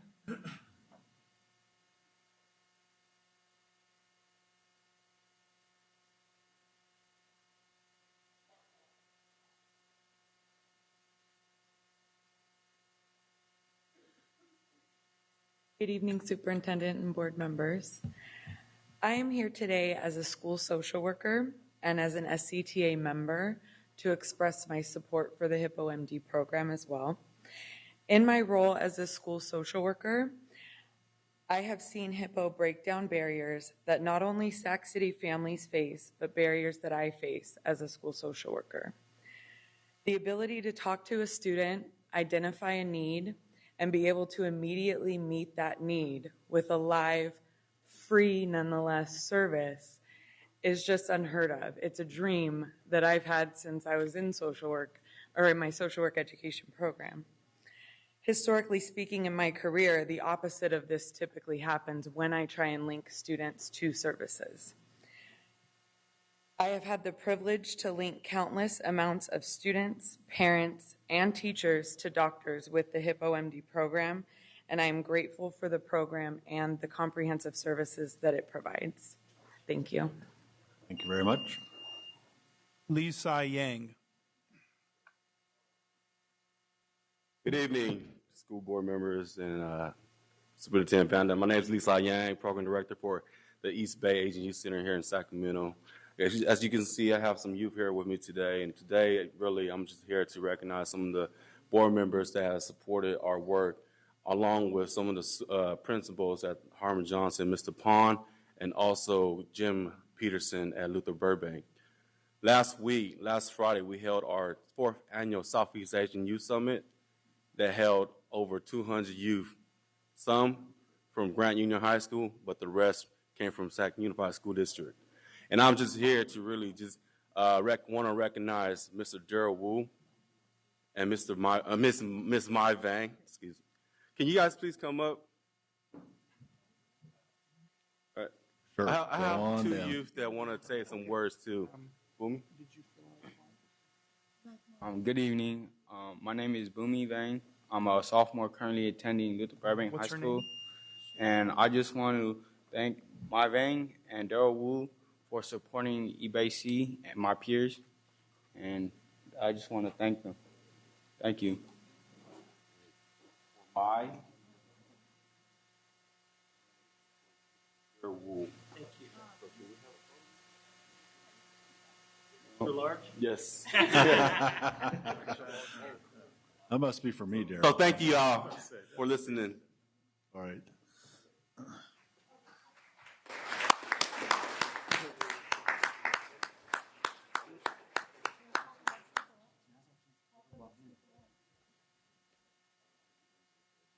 Give them their minute.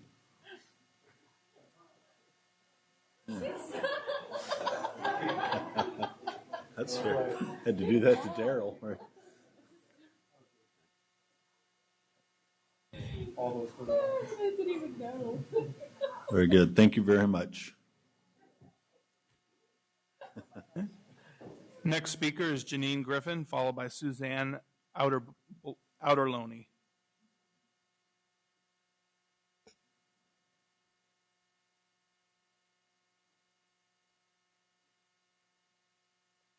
Good evening, President Hansen, Superintendent Banda, and members of the board.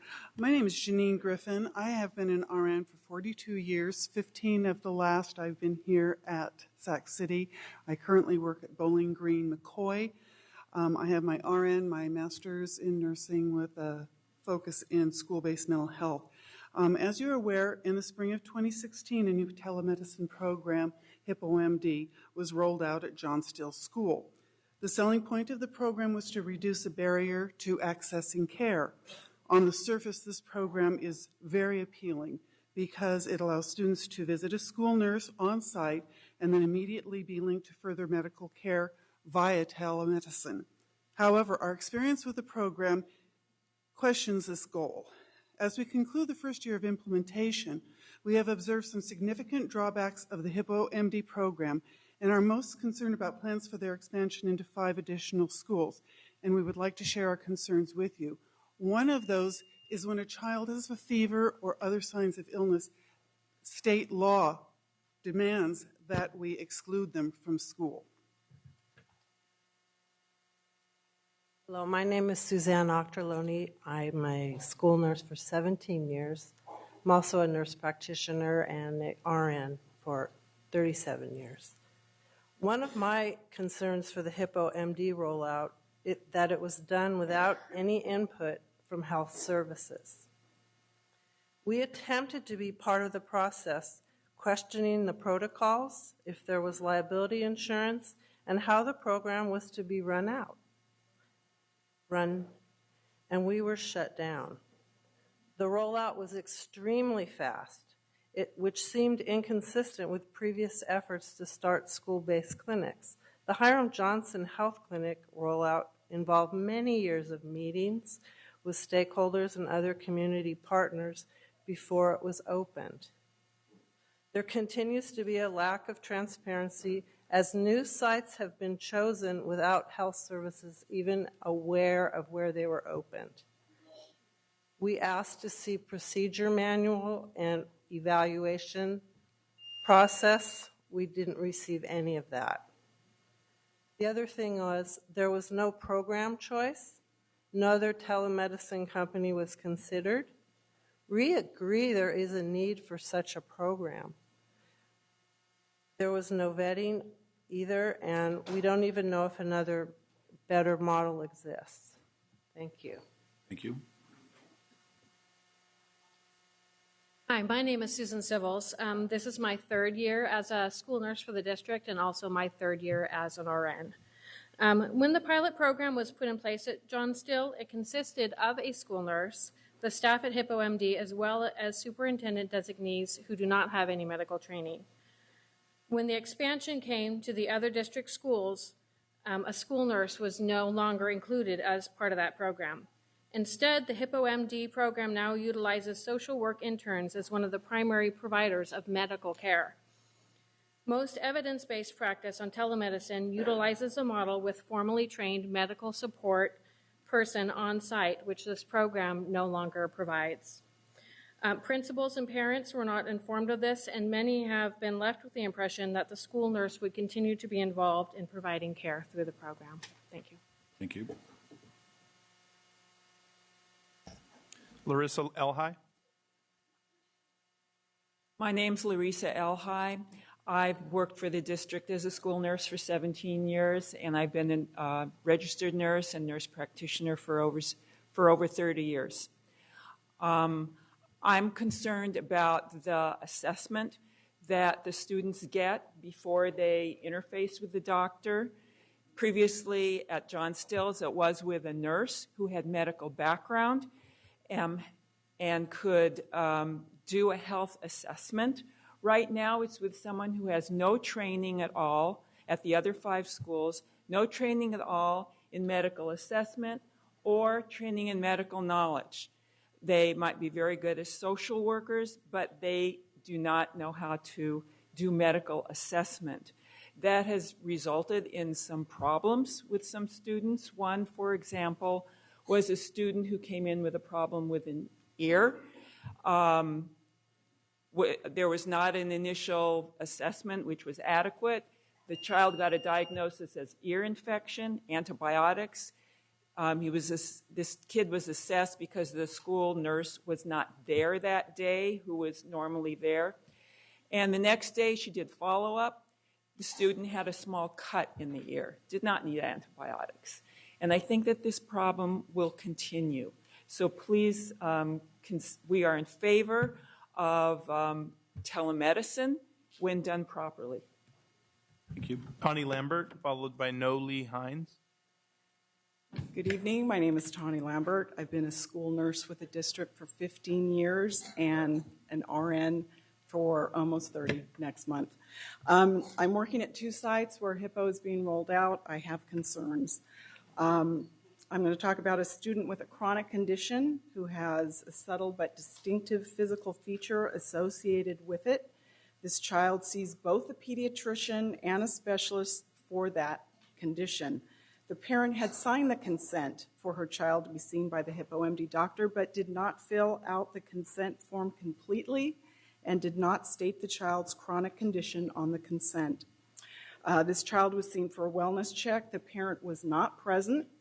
The physical condition was not picked up, and the child was incorrectly labeled a healthy child. The information gathered at this wellness check is then kept on file by the program and referred to later if the child is seen by the doctor due to an illness or injury. My concerns are the consent. I feel like the parents aren't understanding it or is not interpreted well by the parents. There is no yes or no box on the consent form to clearly signify that the parent has read the question asking if there are any medical conditions that the doctor should be made aware of. Secondly, I believe we should be concerned with a non-medical person delivering medical to our children. In the case of this student, the medical condition was missed by both the non-medical person and the telemedicine doctor.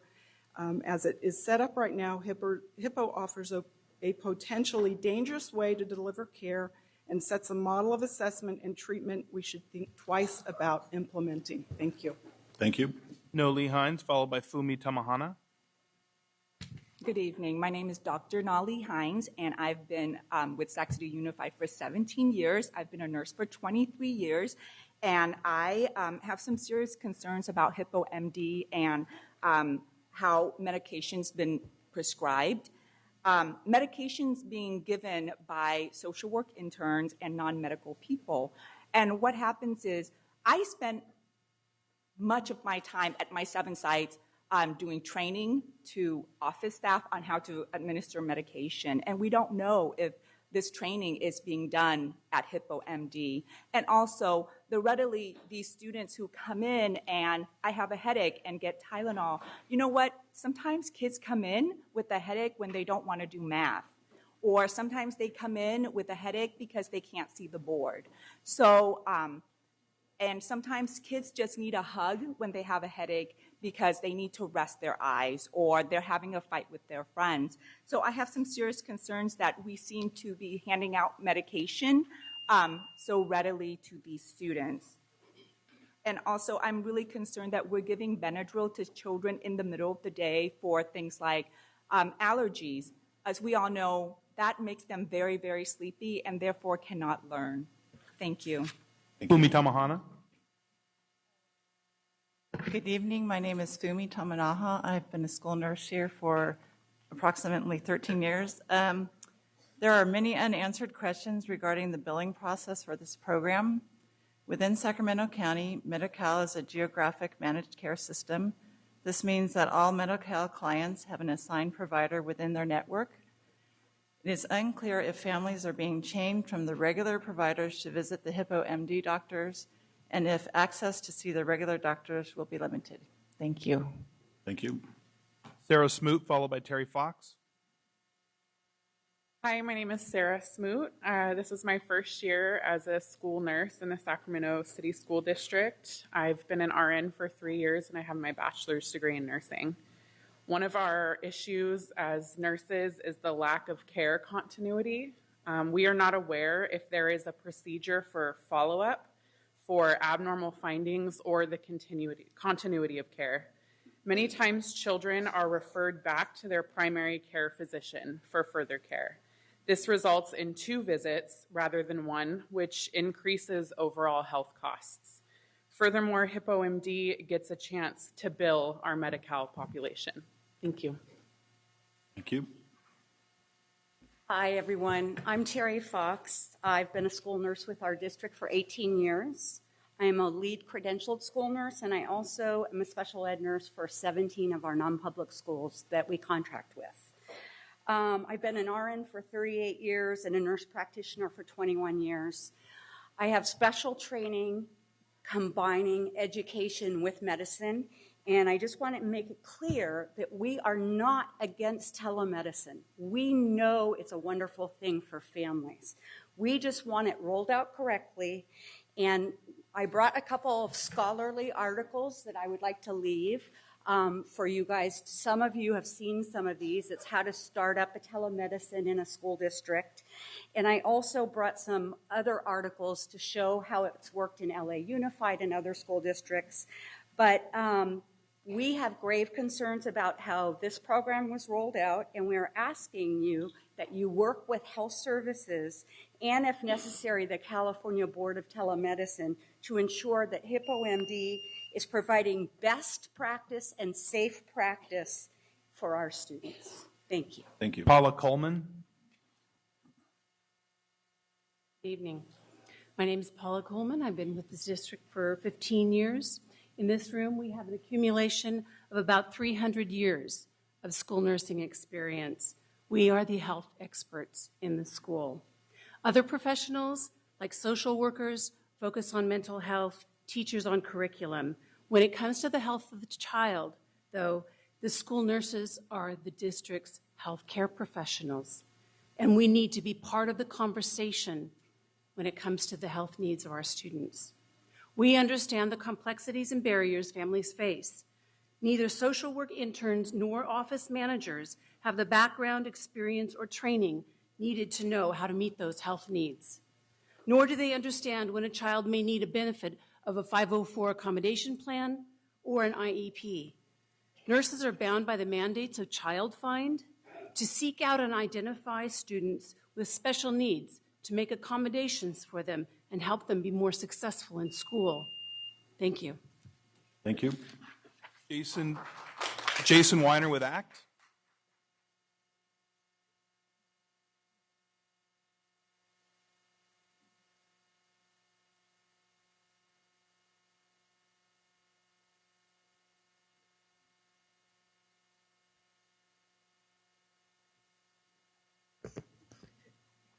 Members of the board, thank you for giving me the opportunity to talk to you today. My name is Elvia Vasquez, and I'm speaking on behalf of more than 60,000 families in Sacramento County as a part of Sacramento Area Congregation Together, or Sacramento AC. I'm a member of Kairos Church, which is located Member Minnick Trustee area, and I live in Jesse Ryan's Trustee area. Sacramento AC is a powerful multiracial, multi-faith organization advocating and transformation for our community.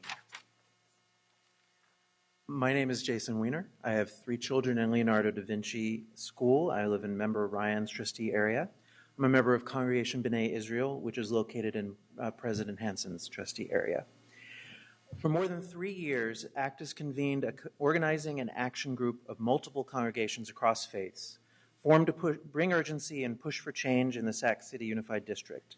We learned together and developed strategies to achieve a cultural shift in our schools, including implementing social and emotional learning, restorative justice practices, and expanding mental health supports.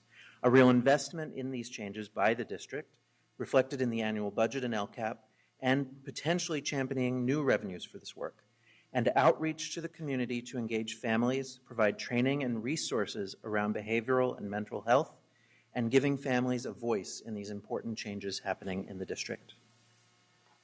We also stand here in solidarity with our partners and other communities, organizations, including Black Perel School Board and Hmong Innovating Politics, who are our values and strive towards similar goals. Tonight, we're pleased to share with you ACT's 5 Ps platform, which describes specific actions the district ought to take in the next budget and LCAP year to serve students most in need, to ensure all SCUSD students have access to the support services they need, and to change the culture and practices at every school site to a climate that is supportive and engaged with students and parents. We stood before you a year ago to bring you a similar platform. While we were encouraged by the positive and supportive response it received, we're here tonight to tell you that the task is far from completed. Our district needs to do much more to achieve the outcomes that all students deserve. The full platform, either it has been or will be distributed to you soon. We would like to take our remaining time to highlight a few key items. First, the need to expand student support capacity in all the school sites, including expanding student support centers for additional school next year, opening a second Connect Center and convenient location, and hiring 5 clinical social workers and student support coordinator. Next, assemble and share data on how many bilingual office staff are currently located in each site school, and how it relates to the parents' primary language side. And I was listening to one of the presentations where they said how much desired our parents, we want children to be successful. My sister is right here. When I look at her and I ask her if she understands, she had tears in her eyes. Her son goes to Hiram Johnson because they have the same problem like I do in the school where I go to, where they don't have people that speak Spanish and their stuff. And Elvia was being modest, but she is a volunteer at her school site and has to translate at that school because they don't have staff in the office to do that. And we know that the district has some of this information about the languages spoken at home because it goes home on the emergency cards. And if that data was aggregated and matched with the rates, the people who are at the school site who are bilingual, then we can really target which schools need that support the most. Third, the district must become more transparent and inclusive by releasing draft budgets, LCAP plans, and policies to the public earlier in the process, and by clearly sharing information about unspent funds from current and prior years. Our experience on the recent parcel tax campaign was that many parents and community members are looking for more financial transparency and clear accountability, and will support additional funding only when they have it. Lastly, we urge you to work to resolve the impasse over implementing professional development related to social and emotional learning, restorative justice, cultural competency, and parent engagement, so that school community engagement efforts and teacher trainings can move forward this summer. We believe that this work is urgently needed for our Sac City Unified students, and we're ready to help and find and implement solutions. Thank you for listening to us and reading through our platform. We look forward to working with you during this budget process and in the future. Thank you. Wonderful. Thank you.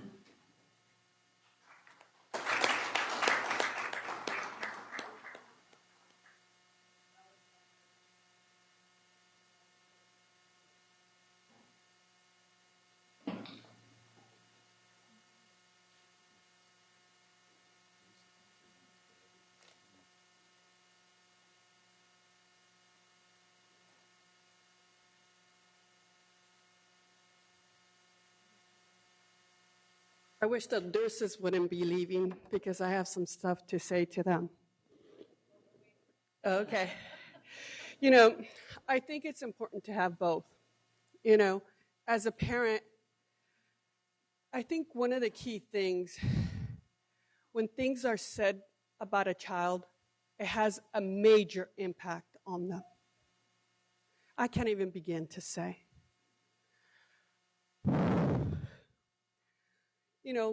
We have gone through hell and back because of a comment that was said, and it was said inappropriately. An incident report was not written out. No guidelines were followed. I think just a fact that people were upset at how sometimes I advocate. I think HIPAA is important, and a person's degree should be used ethically, not to damage a child's reputation, especially when a child has seizures and is taking a variety of different medications.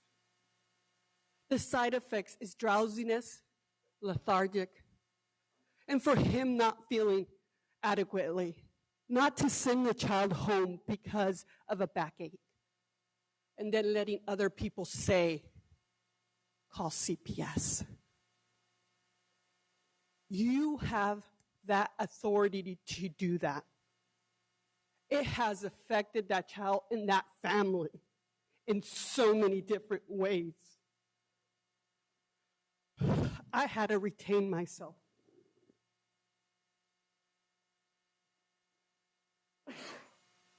When people do stuff like that, is not right. I think this HIPAA, as everybody said, special training, going to the house, medical, side effects, guidelines. Why was not that done to my child? This would have avoided all kinds of issues. I know the other person was upset because I overheard they're always late and I complained about them. They were upset at me and therefore continued to do it and egged on with other people. Thank you.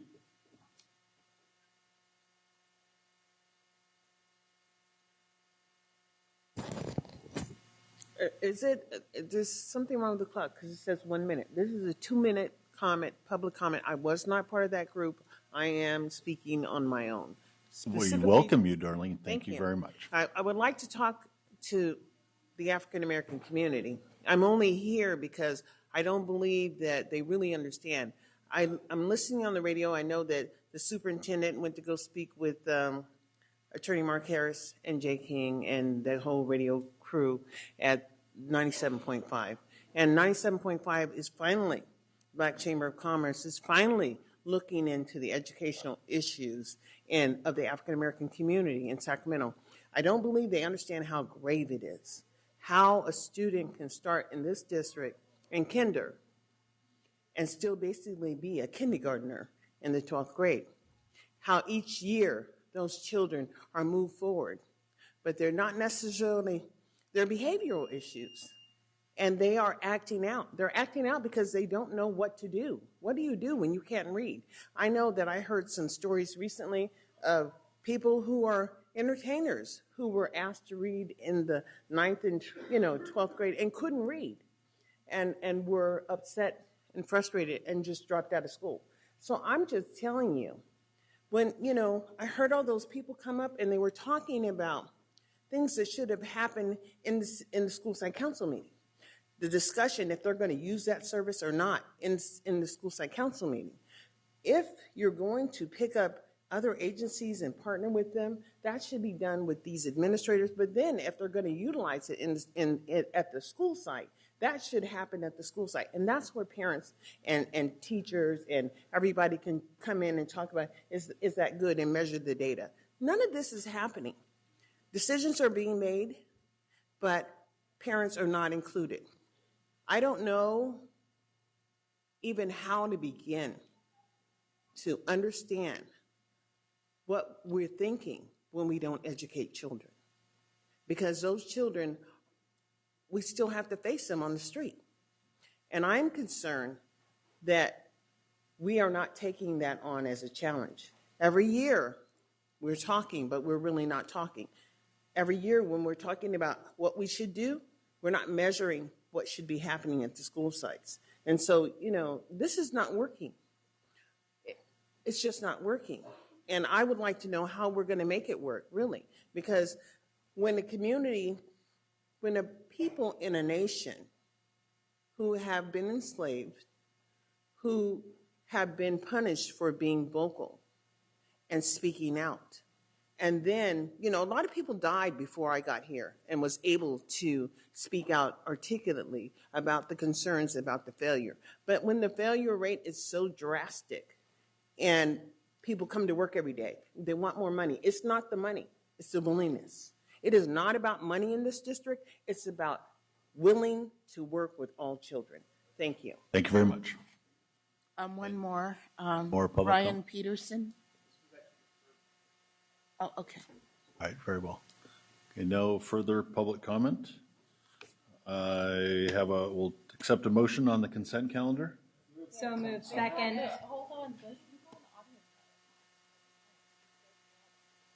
Oh, I thought you.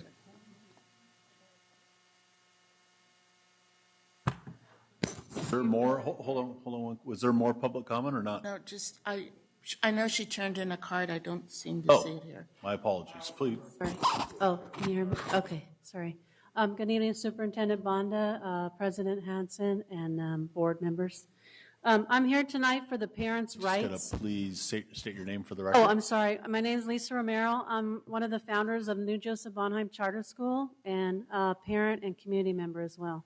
I'm here tonight for the parents' rights, and I'm here talking about and supporting for the HIPPO program.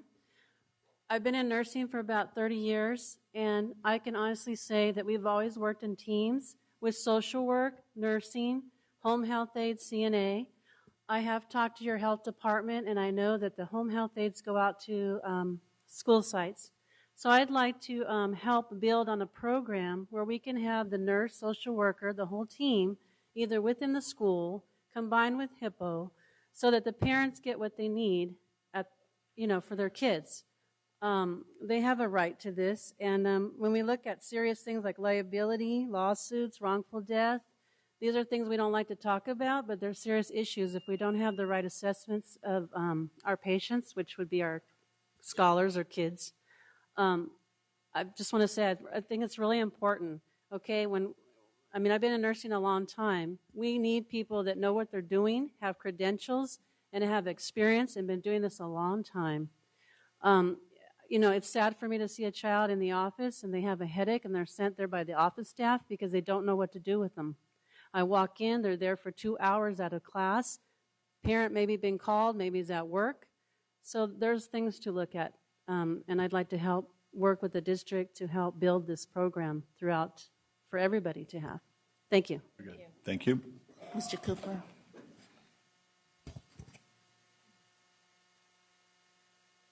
Thank you. Good evening. My name is Mr. Charles Cooper, and I am a proud music teacher with the Sacramento School District and their after-school program. And I'd like to speak to what the supplemental providers are doing in the school and the empowerment that we are making with our children.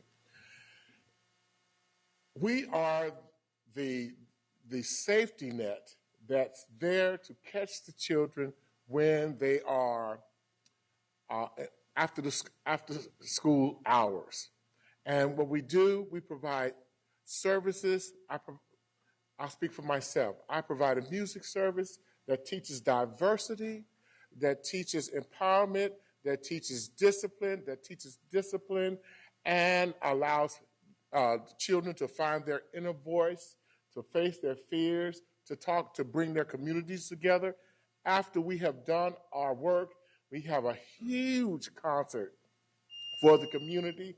And what that does is bring the community together with diversity, and the children begin to find themselves to write songs, to also set goals for themselves. So I'd like to just speak on how proud I am to be a part of the Sacramento School District and the work that we are doing.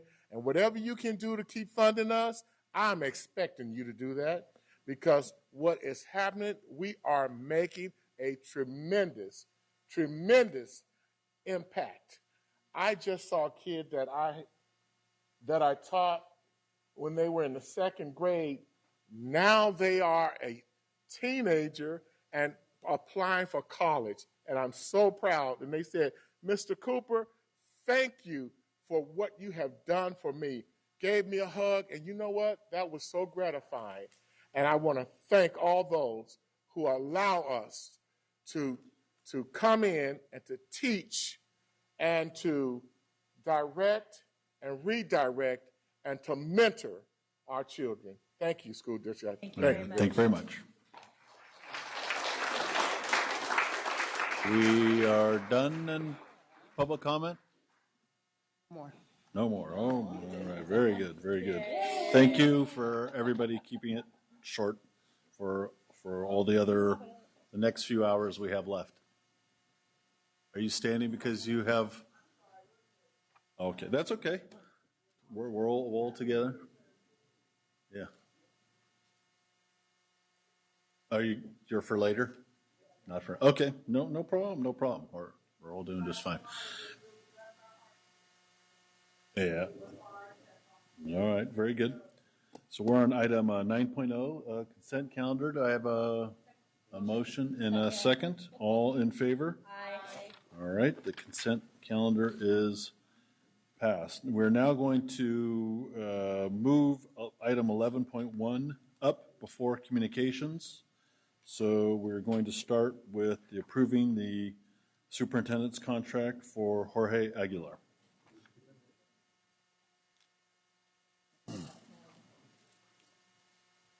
So I'm going to read a quick overview of the contract. Let me just let you know how we're going to do this. And then we're going to have public comment. And then we're going to have Mr. Aguilar speak. And then we'll have board comments, questions, and then the vote. So this is let me just do a report that kind of summarizes what our contract is, what we're going to be discussing, and what we're here for. So before we consider the approval of Mr. Aguilar's agreement that takes effect on July 1st, I'd like to say just a few words that I think are very important. First, as we negotiated this agreement, we consulted with professionals who have expertise in negotiating superintendent contracts. I believe the agreement we came to will move this district forward and help us achieve our mission of graduating students that are prepared for success in their careers and/or in the higher education institution of their choice. We want the district, obviously, to keep moving forward and to keep building on the successes that we've had. Second, Mr. Aguilar has demonstrated through his work in Fresno Unified that he's very capable of bringing systemic change that results in improved student achievement regardless of where that student starts. We looked at the efforts that were done and the work that happened on increasing A through G graduation or A through G completion rates. We're maximizing opportunities for students and the significant increases that occurred with graduation rates. So with that said, I feel very strongly that the investment we're making in hiring Mr. Aguilar to lead the district, given what we know about his abilities, will deliver results for our students and is a big and solid step forward in continuing to deliver on the promise for our parents and students. The following information summarizes our contract with Mr. Aguilar. We have copies of the contract in the back for everyone to take a look at. It's public information and it's available for all of us to participate and to view. The agreement will be for 4 years. The total salary for the school year starts at $295,000. Each year and thereafter, the superintendent will receive an annual, if the superintendent receives an annual positive evaluation from the board, there will be a salary increase of 3.5%. The superintendent will be eligible for the same health and welfare benefits and sick leave as other cabinet-level senior management. The superintendent will pay for those benefits out of his base salary. The superintendent will earn 22 days of annual vacation, as does the other senior management. However, there will be a maximum accrual of 44 days. There will be a monthly business expense allowance of $750. Participation in professional associations such as AXA and the American Association of School Administrators is something that we also encourage participation in. The benefits for retirement are also will be paid by the superintendent should his contract be approved out of his base salary. So there's no additional money either for the health care or for the contract.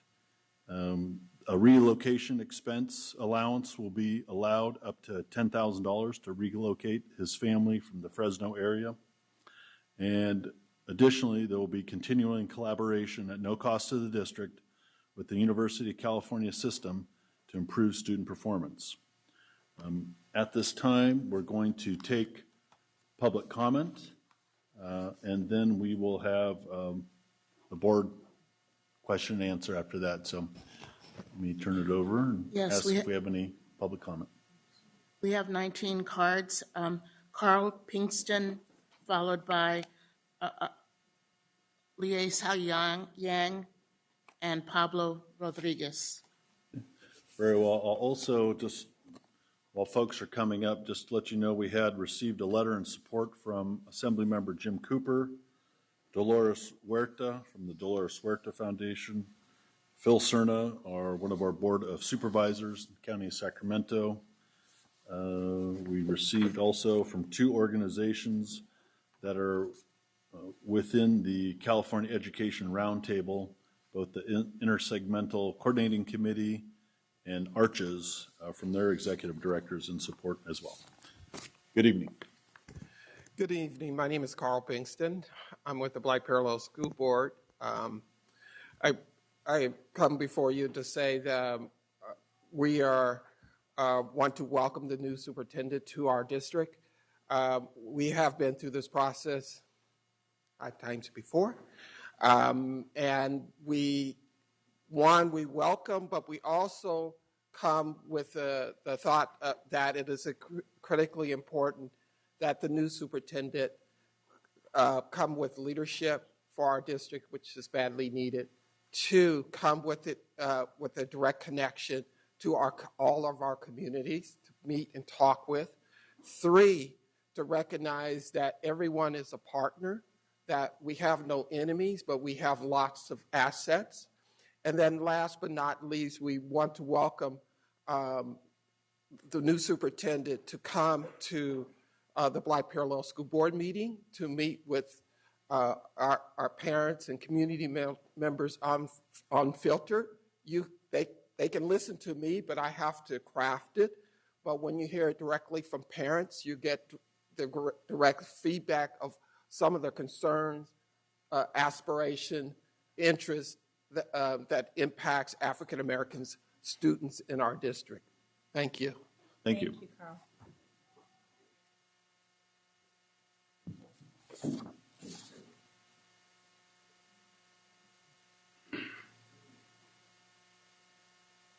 Good evening again. My name is Lisa Yang with EBAC Sacramento.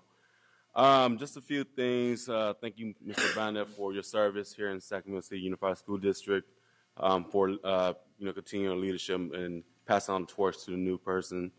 However, I'd like to congratulate the new superintendent for being elected to lead Sacramento City Unified School District. As the program director for EBAC in Sacramento, I'm excited to collaborate with you in the near future. I'm confident of your leadership, experience, and ability to understand the needs in our families and youth. Once again, congratulations. Since I'm here and still have a minute to go, and that the agenda item later on tonight will not come on probably till later, and I have a bunch of youth here that needs to go home for school tomorrow. I'd just like to say this. I provide a lot of services for students after school. As you can see, students that are here that could be on the streets.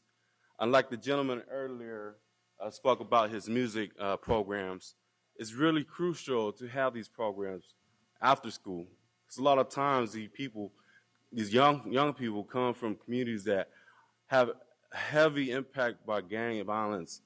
Right? It's been impacted from generations. Right, just families and their brothers, sisters, gone through all this. Right, you cut down programs.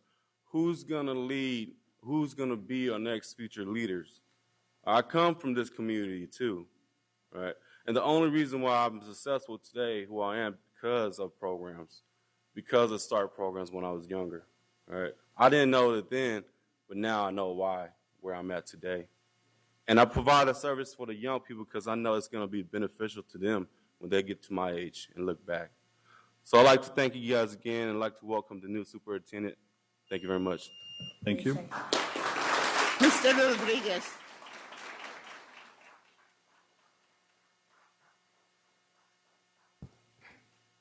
Good evening.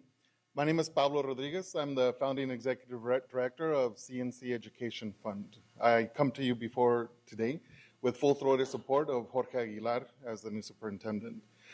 Jorge has had an impact on my family's life directly for over 20 years. First, as a Spanish teacher, while he was working his way through Loyola Law School, my sister-in-law, Cindy, at Southgate High School.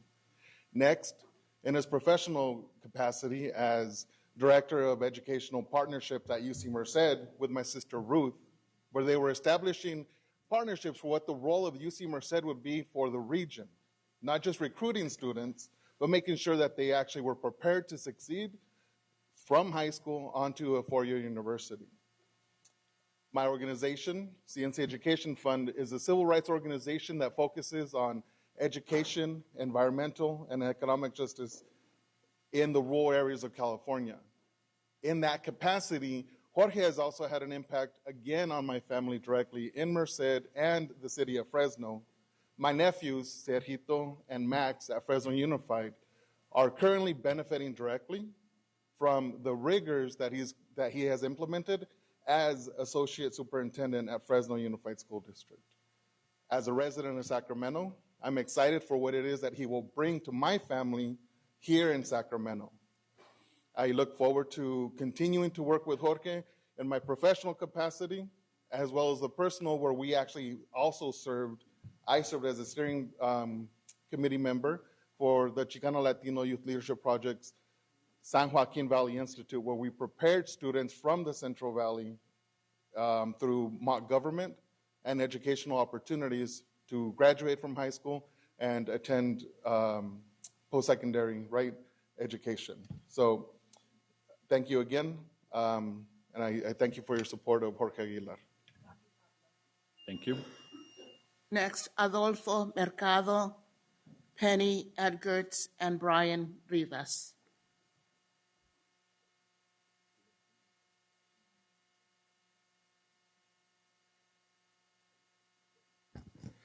Good evening. I wrote down some notes so I can be a little more eloquent and respectful of time.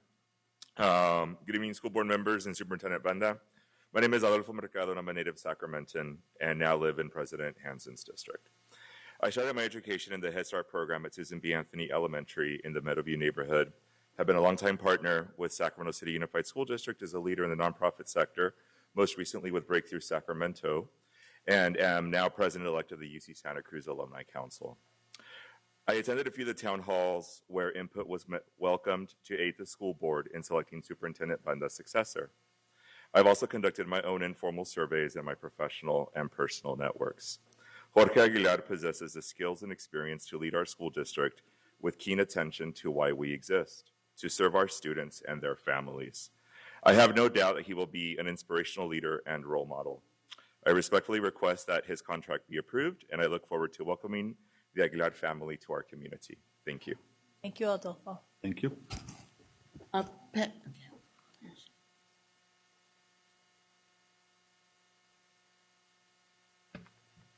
President Hansen, Vice President Ryan, and board members. In the late 1980s, Encarnacion Orchon Ruiz, a recruiter from the University of California in the Central Valley, was combing high schools, searching for low-income African American and Latino students who were prepared to attend its campuses. He visited Parlier, a town with one of the state's highest percentage of Latinos, most of whom were seasonal migrant laborers. At Parlier High School, Chon happened upon a junior named Jorge Aguilar, who had good grades in the right courses, but uncertain plans for his future as there was no history of college in his family. Chon encouraged Jorge to attend the Chicano Latino Youth Leadership Project in Sacramento, a one-week residential program for aspiring juniors and seniors. Moreover, Choen recommended that Jorge apply to Berkeley and guided him through the college admissions process, including taking him on a campus visit. So in the fall of 1990, this son of farm workers entered Cal, a world far removed from the one that he had known in Parlier, and one that was to change his life. After graduating, Jorge taught Spanish in Los Angeles while earning his law degree.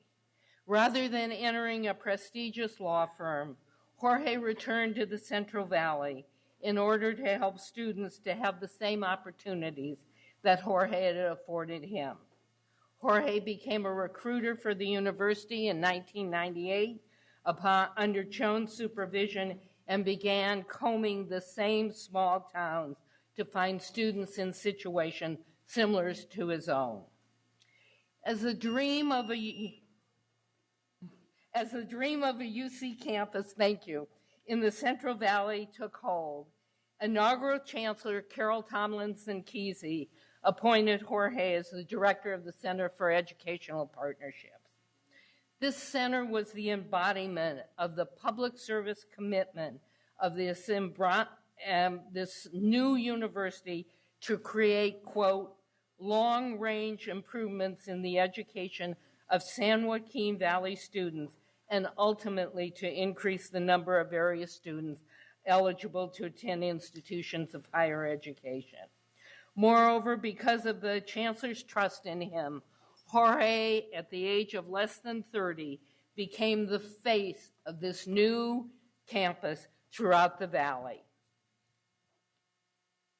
As the director of the center and later associate vice chancellor, Jorge decided that understanding the public school systems at a deeper and more systemic level was essential if UC Merced was to enhance substantially student preparation for higher education. Fresno Unified offered Jorge that possibility. I cautioned him against taking this opportunity because I feared that it would jeopardize his impressive rise at the university if he took a leave of absence. Despite the strength of our relationship, Jorge followed his conscience and seized the opportunity, a testament to his character and my short-sightedness. And as they say, the rest is history. However, in many ways, Jorge's story is miraculous. Had Choen not been at Parlier High School in 1989, there may be no story to tell. That is not the way that the educational system ought to function. Happenstance should not be the determinant of a student's future. Rather, we need to build systems and supports that ensure that all of our children have the opportunity that Jorge did, a mission that has guided all of Jorge's efforts for the last 20 years and will do so as your new superintendent. Thank you for the privilege of speaking to you tonight. Very good. Thank you, Penny. Mr. Rivas. Welcome. Thank you. Mr. President, members of the board, and Superintendent Banda, I'm Brian Rivas, member of the Sacramento County Board of Education, and I'm speaking on behalf of myself tonight. I want to congratulate you on a great appointment and urge you to approve the final, or great selection, and approve the final appointment and Mr. Aguilar's contract. I've known him for 20 years. I know he's going to be a great asset to our community. He's a statewide leader in policy, but he's also got the rare combination of also frontline experience in one of our largest districts and a record of success. And he's got a great passion for ensuring that all students have an opportunity to succeed. So congratulations, great selection, and please approve the contract. Thank you, Brian. Mr. Rivas. Please come up, Marisol Aviña, Liz Guillen, and Arturo Aleman.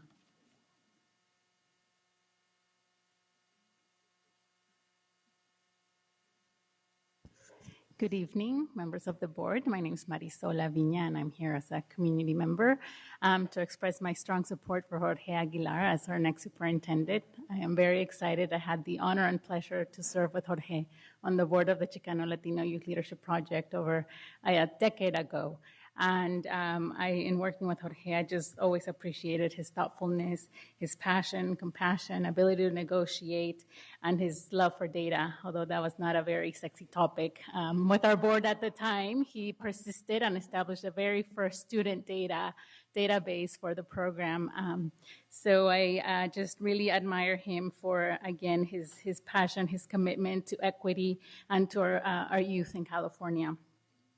He has touched hundreds of lives of youth in the Central Valley and across the state.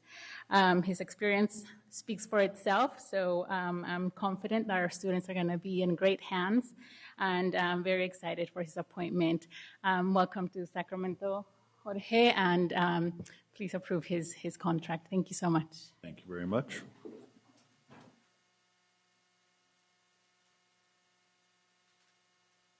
Good evening, Mr. President, Mr. Superintendent, and board members. I'm Liz Guillen with Public Advocates. I'm a community member of Sacramento, and I'm also a frequent advocate here. I am speaking in support of your ratification of Mr. Aguilar's contract from the perspective of, because I have spoken with students who have worked with him at Fresno Unified. One of Public Advocates' longtime partners, Californians for Justice, has a Fresno Unified office there, and I have heard very good things from the organizers there who say that he is accessible and he has supported them and helped them in moving on their campaign for a more relationship-centered schools. In addition, I have worked with and know other members of the CPAG, the Committee of Practitioner Advisory Group. Sorry, too many acronyms. That the State Board of Ed has appointed, and he is on that. And I know other members on that committee who respect and have found him to be a great colleague. I look forward to working with the new superintendent, as I have the past, the current superintendent. And I hope that, I look forward to being partners with Mr. Aguilar, and I'm sure he will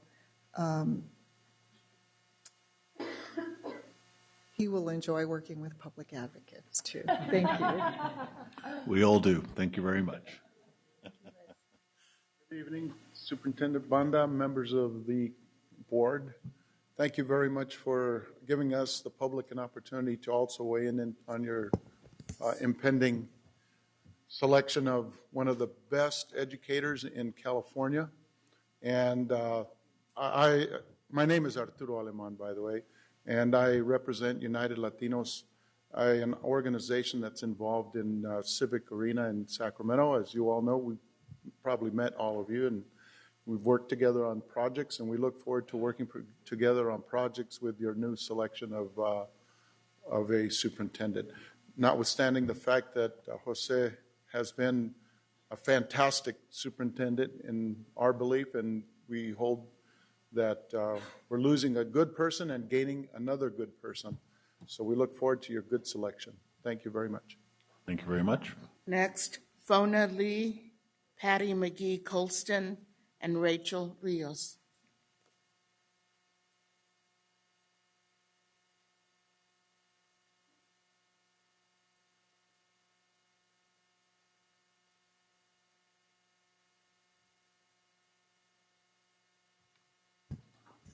Hello.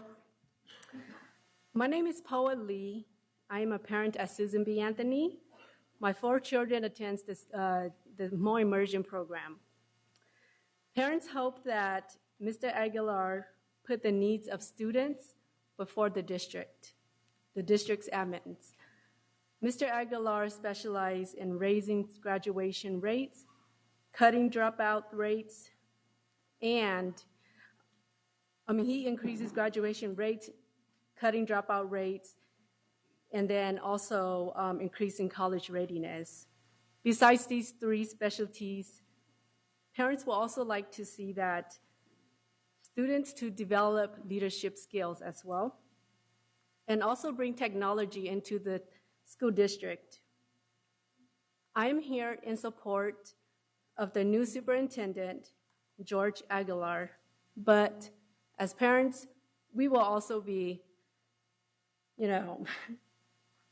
accountability will also be measured by parents as well. I, along with many parents, look forward to connect and build with the new superintendent. Thank you. Thank you.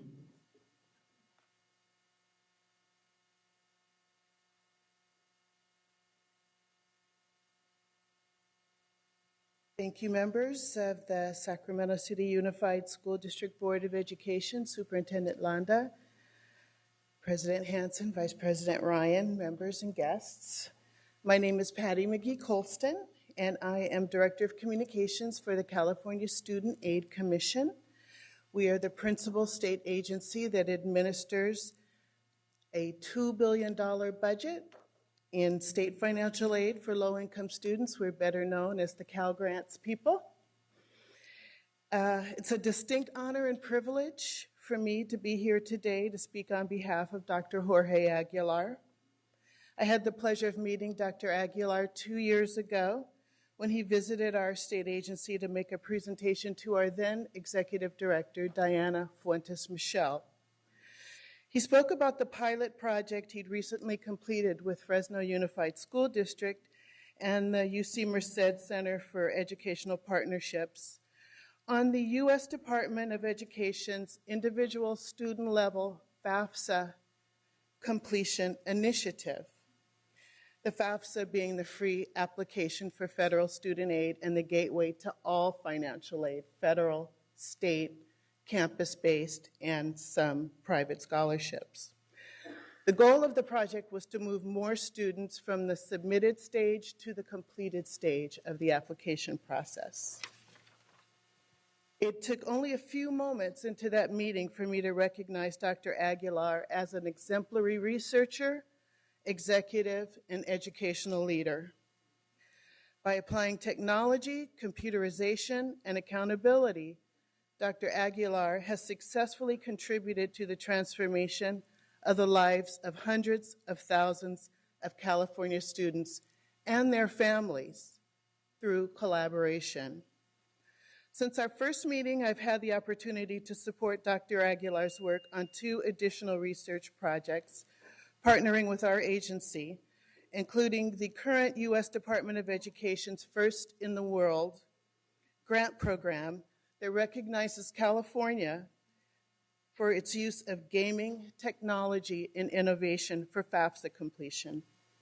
It is my humble opinion that if Dr. Aguilar's methodology for moving California students toward education beyond high school is applied here in Sacramento, that is using collaboration, communication, and simple proven technology, our graduating seniors could see their matriculation rates to colleges, universities, career and technical education, or vocational training increase by as much as 40 to 50%. And finally, I'd like to mention an experience I had with Dr. Aguilar at my agency after one of our executive meetings. I gave him a brief tour, and he was kind enough to stop and engage one of our staff members, Juan, a young man who had spent his entire life working in the fields and somehow managed to make it to community college and then a job in our student support call center. After watching the 2 men interact, I thought, wow, how inspiring. Juan has since left the commission to pursue his bachelor's degree, in a great measure due to Dr. Aguilar's incredible generosity of grace, spirit, and humility. We here in Sacramento are quite fortunate that you have selected Dr. Jorge Aguilar as its next superintendent. Thank you.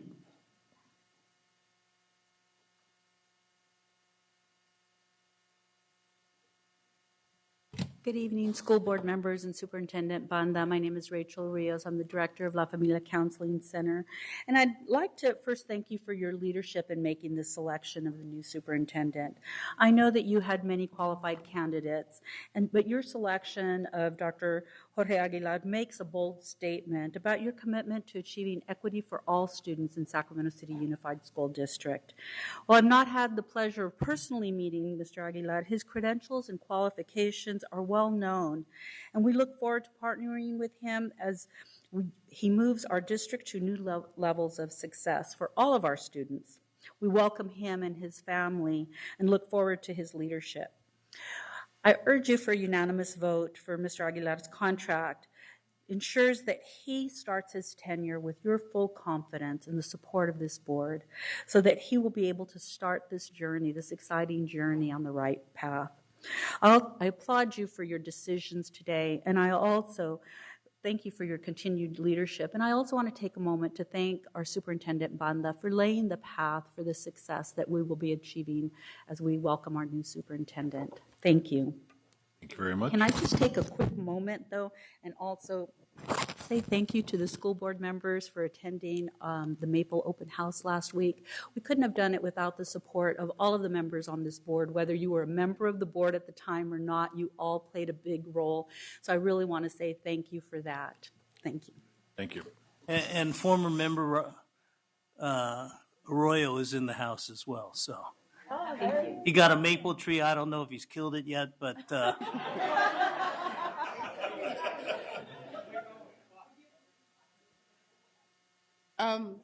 Next are Luis Perales, Elizabeth Villanueva, and Angie Sutherland.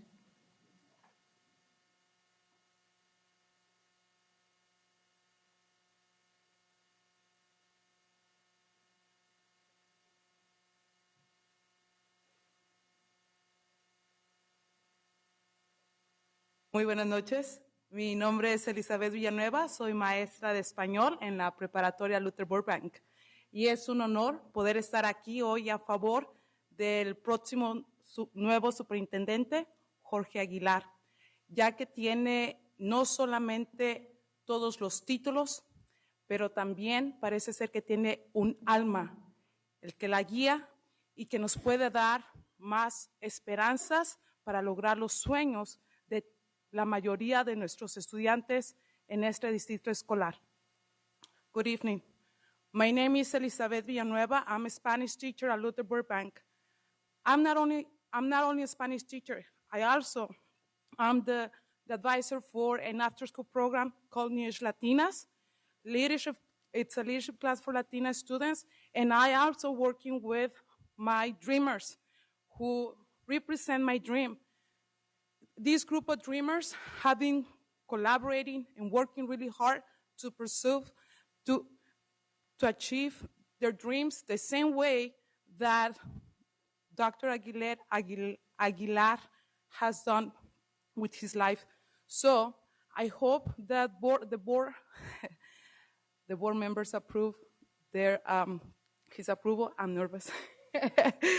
And just an interesting quote. He wasn't only a Spanish teacher. His family is also from the same state I am from. So that must say something. That was a good joke. Okay, so thank you. Thank you very much.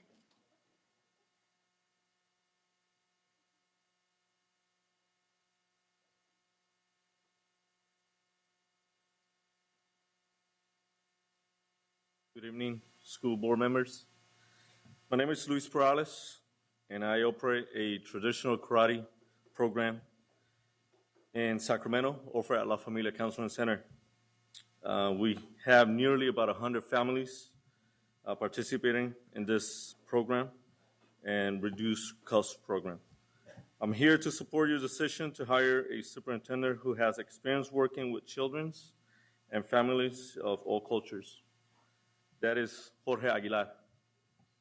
Working with families from all over Sacramento, I can tell you that their greatest hope are for their children to have a better opportunity. That happened through education, and that's why the decision you are making today is so important. We support your choice of Mr. Aguilar as superintendent and look forward to working together to help children have a better future. Thank you very much. Good evening. Thank you very much.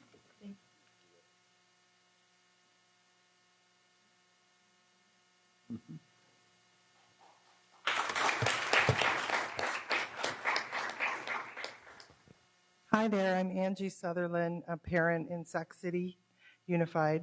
So we'll be welcoming Jorge Aguilar in July.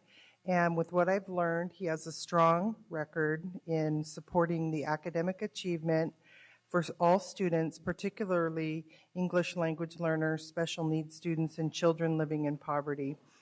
I know that he's developed a database system that identified the academic, social, and emotional site practices and district policies, and also that this is what we need so badly here for our students. As you know, we have a lot of challenges here in our district and our schools and our classrooms. And the data reveals that we have systemic issues with equity and access. These are civil rights issues. We need a strong leader like him to develop and oversee the kind of change that we need here. And I just wanted to lastly say that I hope that Mr. Aguilar will welcome the idea of involving parents and community partners as a collaborative way of making these changes. Thank you. Thank you very much. Next, Melissa Bordeaux, Cha Vang, and Daryl Roberts.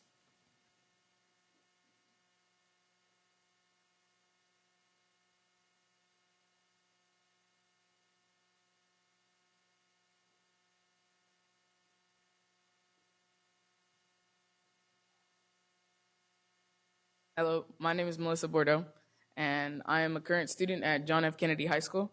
And I'm involved in a program called BMed, Blacks Making a Difference, that's collab between John F. Kennedy and Luther Burbank High School. And collectively, we have decided to draft a meeting where it will be students voicing their opinions on the supports for the Black community in itself. And we would like to personally invite you all to attend our meeting, so if there's any way that I can get your contact information, that would be great. And we would basically like to discuss, okay, thank you. We'd like to personally discuss the supports for the Black community, and we look forward to working with you all on getting us the supports that we need and hopefully helping our society in itself grow to the success levels that we think that we need to reach.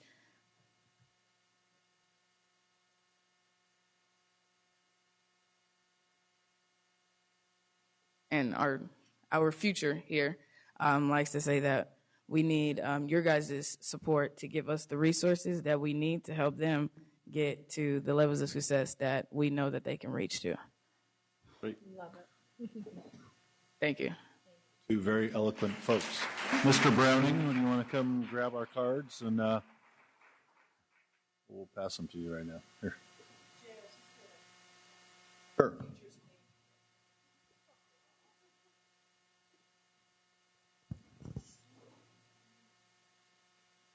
Thanks for coming. Thank you.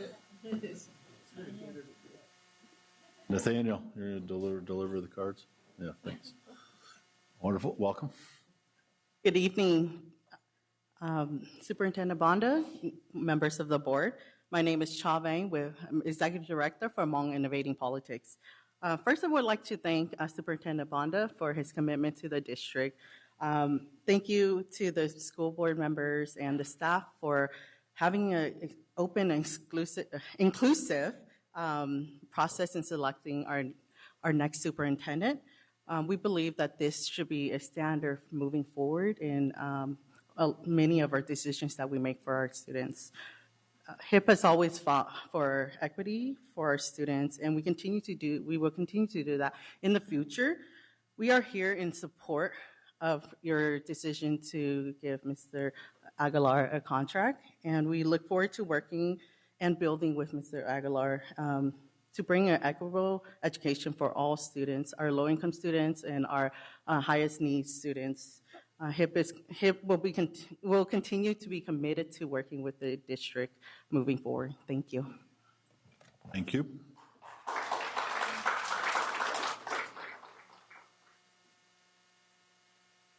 Welcome. Good evening, members of the board. Superintendent Banda, I want to thank you, sir, for your support of our organization and the work that we've been doing around Freedom Schools since you've been here. Mr. Hanson, congratulations on your being named as chair, Ms. Ryan as vice chair, and welcome Michael and Maya to the board. I haven't had a chance to say to you all that since you've been in place. Want to congratulate you on the selection of a new superintendent. I know that it was a difficult process. I'm glad that it's over for you. I look forward to meeting Superintendent Aguilar. The things that I've heard about him are promising. The fact that I've had so many people come to me personally to encourage supporting his being superintendent makes me feel good about that. But I also want to remind you that many of the challenges that you have in the district are around low-income families, and especially African-American kids. Unfortunately, I still stand before you, as I did some years ago, as a board to talk about the fact that African-American kids are still at the lowest in many of our most challenging categories. And as I looked at the one thing that did throw me off was a number of preschool and kindergarten children who have IEPs who happen to be African-American. And I'm not sure why. And my hope is that the new superintendent, along with the board, will work with our community and encourage our community to participate. As I got emails when we were looking for the selection of a superintendent, I hope we receive those same emails inviting the community, organizations like Roberts Family Development Center and others to bring their parents to the table to begin talking about what needs to change for our district. I also, as I close out, want to encourage the new superintendent and the board to begin looking at an agenda that no longer has your children here until 9 o'clock, 10 o'clock, and later when they're youth-engaged activities. Most school boards have changed that, flipped that, so that item number 11.4 would be an item even before the discussion around the superintendent. I know that's important, but I also tell you that if I told you your kids were out at 10:30 at night doing anything, I think you will be concerned about their ability to be educated the next morning. Good, thank you. Laura Mattoon and Gustavo Arroyo.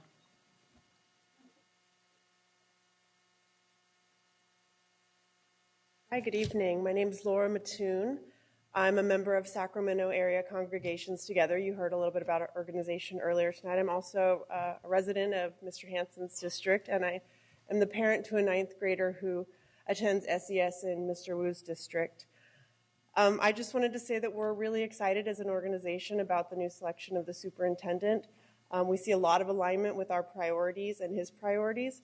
And I also just wanted to note that I'm a member of the LCAP Parent Advisory Committee, and while somebody else is going to present on our behalf a little bit later, I do want to say that the priorities that we've talked about align a lot with the work that he's done in Fresno, and so we're really excited to see where we can move with this. So thank you for your time.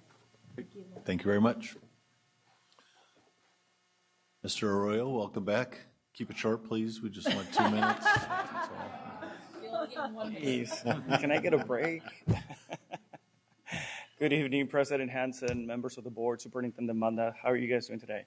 I am here in support of the approval of Mr. Aguilar to be the next superintendent here at Sacramento City Unified School District. And I would just like to summarize 3 main points. Number one is I crossed paths with him many, many years ago while I was working at the state legislature. And the only thing that I can say is summarizing a lot of the comments that have already come before you is that probably people will tell you the level of integrity that he brings to his position. So the second thing is there is a group effort that happens here in the district. An endeavor such as this district, it's a huge thing, right? And it requires many people. It requires a team. And I think that one of the many things that we need in this district is diversity. And if we really look around and look at the board and key staff that work here in the district and you look through the echelons, I mean, there's a great number of diversity. And I think that when you really consider who is being served in this district, Latinos are almost 40%, but nonetheless, we have a significant number of API African American community, but we also have a great deal of poverty and a great deal of need. And I think that what a big team also requires is a lot of perspectives, and I think that the perspective that Mr. Aguilar brings to this position is key. Not only does he have the experience that he has accumulated over the last decade as a top leader at a big district, but I think that bringing the perspective that allows every voice to be heard and to be considered as the district is moving forward is extremely, extremely important. That's why I'm here to ask that the board approve his contract. So with that, thank you for your time and look forward to working with Mr. Aguilar and the board into the future. Thank you. Thank you, Gustavo, for joining us.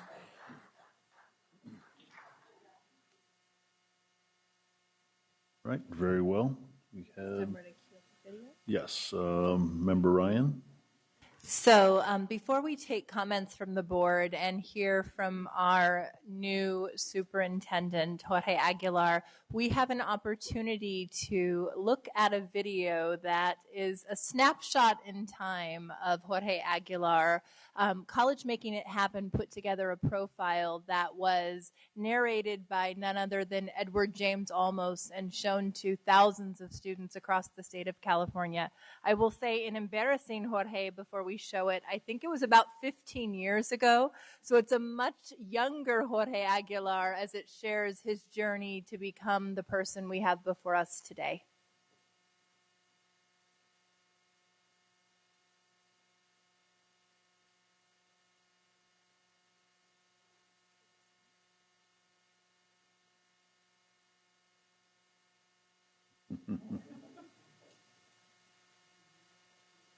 I can't hear either. It's not Daryl. So I think Elliot's Every one of our checking videos. technical very difficulties. Oh, just like okay, that, we're rewinding it. Sounds like we have sound now. It wasn't a piece of cake, but compared to his struggle, it was. I remember seeing my father leaving work in pretty much dirty clothes and having to come back in dirtier clothes, dirtier hands, dirtier faces. From an early age, Jorge Aguilar remembers wanting to go to college. Somehow, he knew it would be his ticket out of the fields. It's very difficult sometimes when you grow up in a small community and you know everyone in the community to leave the community. And in looking back at why I may have done it, I know that it was because I wanted to acquire an education and I didn't want to live the way my parents had to live. Fresno and the nearby community of Parlier is home to some of the richest farmland in the country. It's also home to some of the poorest people anywhere in the nation. Parlier is a rural community inhabited by a lot of immigrants, farm laborers. The level of income is relatively low, and the level of college going is relatively low also. It's my hometown, it's where I grew up, and it means a lot. In communities like Parlier, you grow up with very few role models. You don't have a neighbor who's an attorney, and the other neighbor's a doctor, and the front door neighbor's a chiropractor. That may have been the case 10 years ago when Jorge was graduating from high school, but that's definitely not the case today. Jorge and many of his former classmates are making sure of that. Out of here at Cesar Chavez School, out of the 32 teachers we have, 19 have graduated from Parlier High School. And one of the things you see, and I think our school is very successful, and it's due to the fact that we're coming back and we're giving something back to the community. After UC Berkeley, I remember coming to Parlier once in a while and a few people telling me, you know, Jorge, I think you could be a good attorney. And so I decided to apply to law school without ever meeting an attorney, without ever having dinner with an attorney, without ever interning for an attorney. The only attorneys I knew were for the bad reasons. Jorge attended law school. I taught while I was going to law school. And then? I fell in love with education so much that when I did graduate from law school, I decided that I was going to stay in the field of education. Jorge is working for the University of California's Early Academic Outreach Program, doing outreach to students in various schools, including this one in his old hometown of Parlier. Once you acquire an education, it will bring some benefits, and one of the benefits is the material things that you can acquire. But more importantly than the material things that you can acquire with a college degree, I think is this sense of empowerment, of what you become to your younger brothers and sisters, what you become to the neighborhood kids in your neighborhood, what you become to the children at the schools that you attended. Jorge says this is why he went to college. He wants to break the cycle of poverty in Parlier and other struggling communities. For those of us who left Parlier, didn't mean going to school to become wealthy. It didn't mean going to school to buy a Ferrari or buy Corvettes.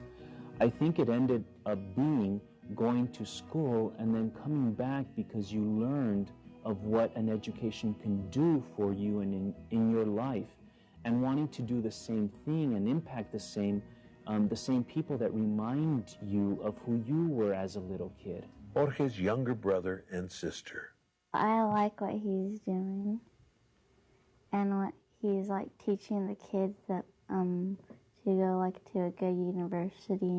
I think it's great because you can do a lot more with having an education. You can get a better job instead of working in the fields. What many people don't realize is that these days college is more affordable than ever. Some schools are more expensive than others, but in California, for example, there are a variety to choose from. In fact, there are 300 schools. They're broken into 5 different sectors. There's the California Community Colleges, the California State Universities, and the University of California. Those are public systems of higher education we're going to go ahead and stop the funded through video taxpayer there. dollars.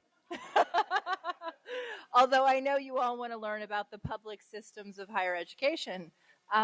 So at this moment, I'm going to turn it back to our board president.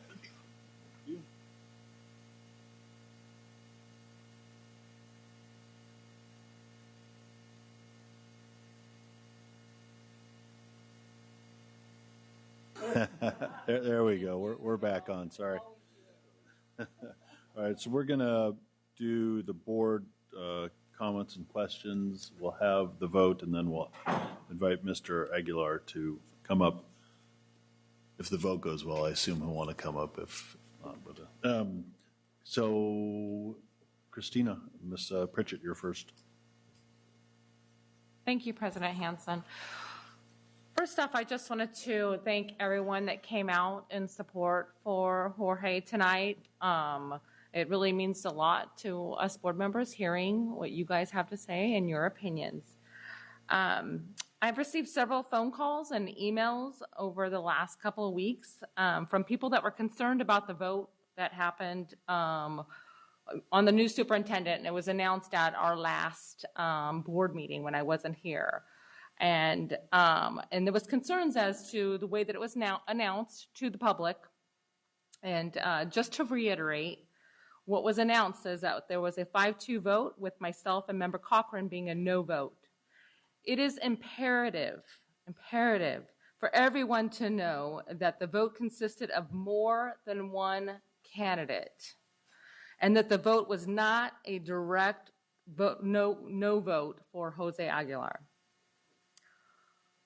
I think that it's important also that, well, let me back up real quick. I had the opportunity to visit Fresno Unified School District with our committee during our site visit. And it was very clear to me that Jorge has made a huge impact, and I'm looking forward to what he can bring to Sacramento City Unified School District.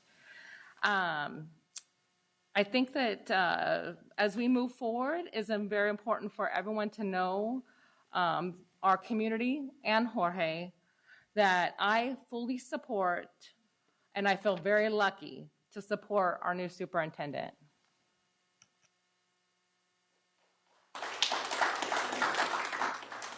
Thank you very much. Member Rosas? I would like to begin by saying that I am in complete support for Jorge Aguilar's appointment for the superintendent. I had the pleasure of being part of the interview panel and all the interview meetings that we have had, and I can say that with Mr. Aguilar, I felt a passion. I felt a passion for equity and access for our students. And throughout the whole interview process, when reviewing candidates, I always had in mind what the students in our district are desperately in need of. And I thought we had a student town hall, and I kept referring to the things that they spoke of and the things that were important to them in their school campuses and throughout the district.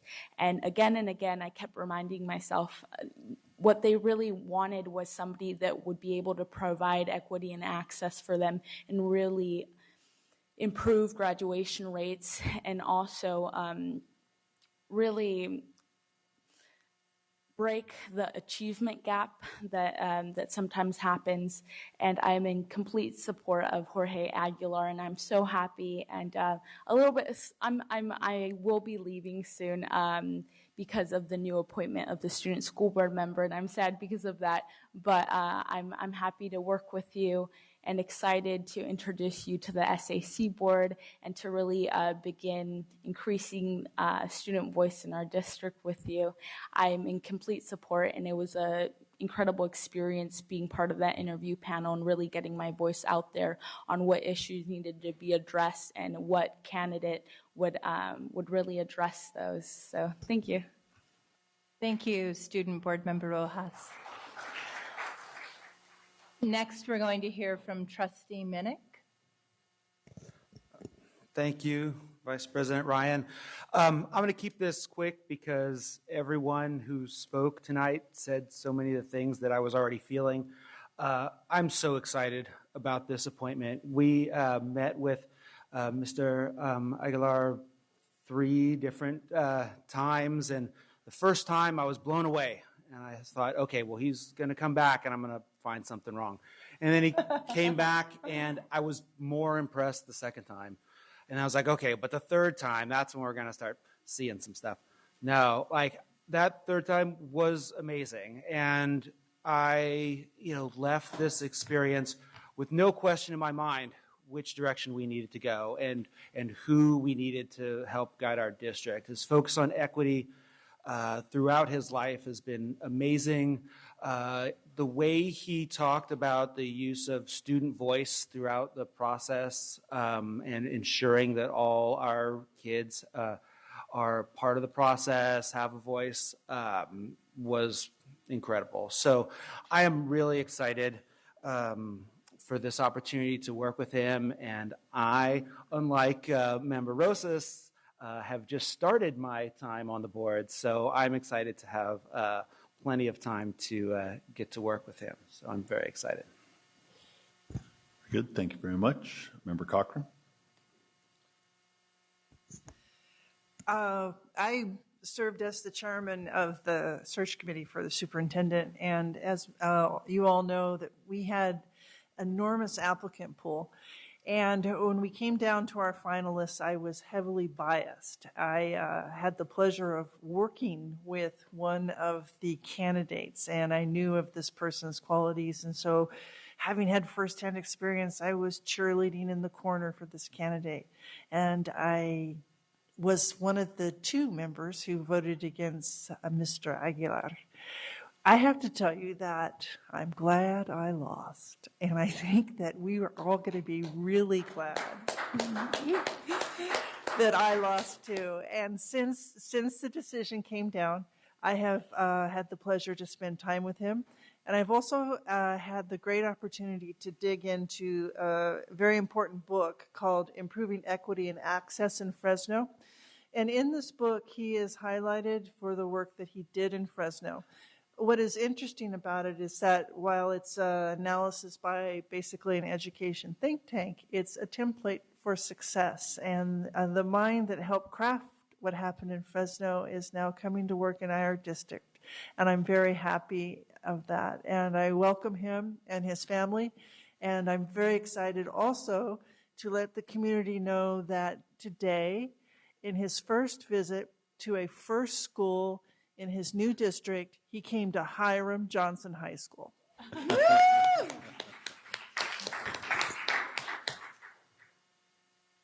Very well, thank you. Member Vang?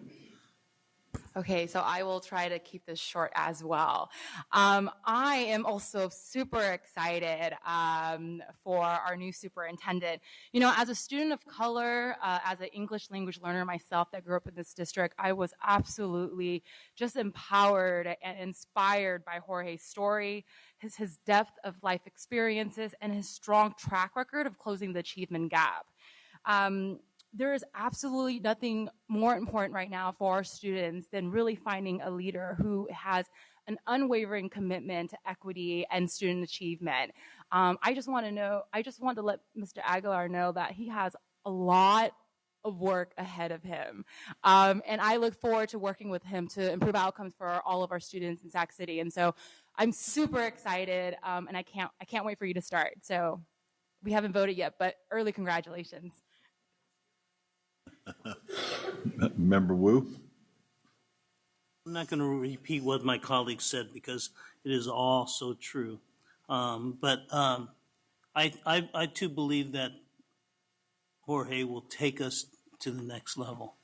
But having said that, I know that part of his mission and the way he will get there is by evaluating data. And when I first came on board to Sac City Unified in 2010, we didn't have those mechanisms. And so I want to thank Superintendent Banda because it was his vision that got this district to start gathering and collecting and organizing data. So what he leaves behind will be the foundation from which Jorge can move forward and upward. My vote on his contract is going to be a yes, but it's not predicated on, but I hope that once he's on board that he will autograph my copy of this book. Thank you, Mr. President. Thank you.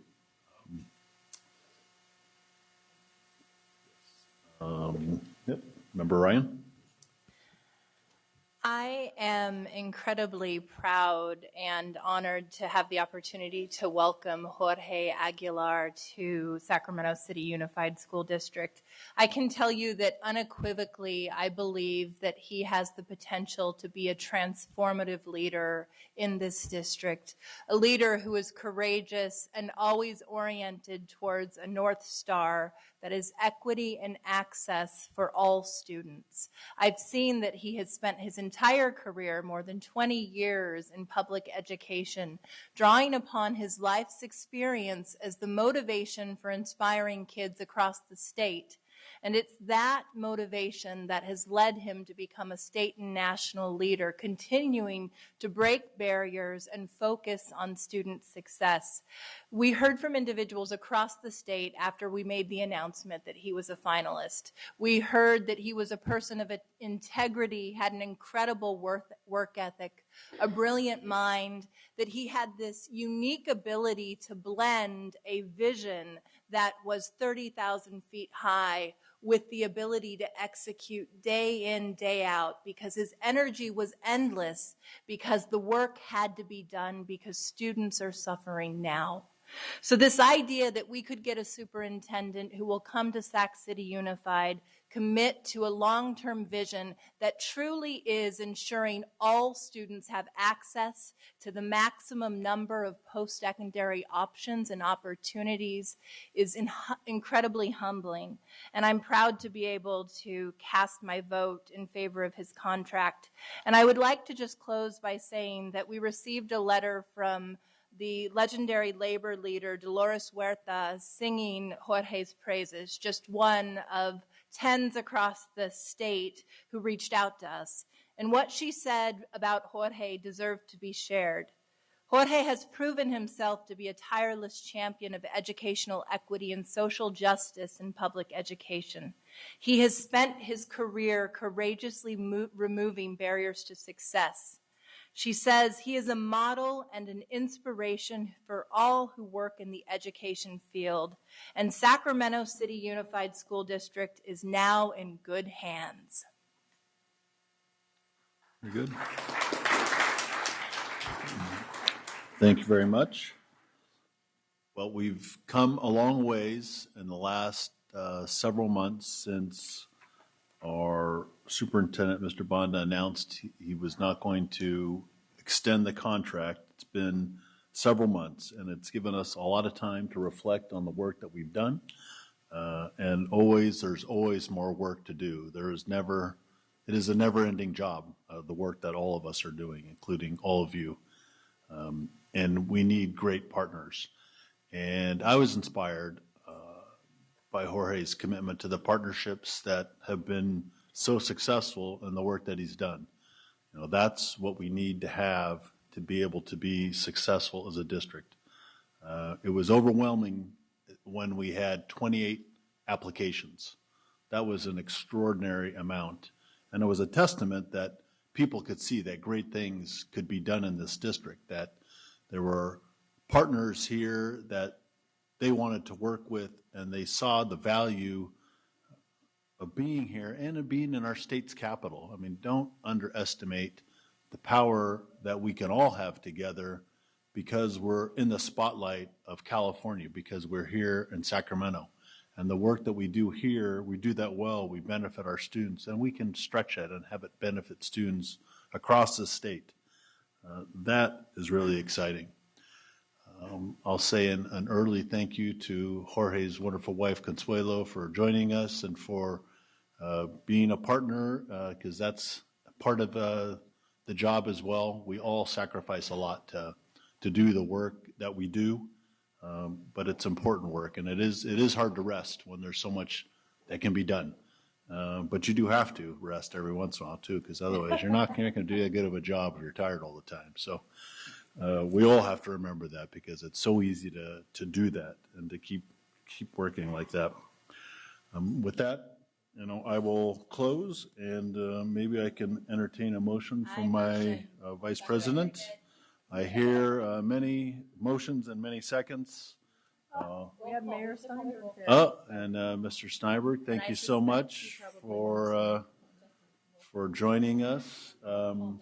We are going to do a roll call vote for the superintendent, and why don't we have Mr. Banda, if you don't mind, do the roll call vote, including our student board member.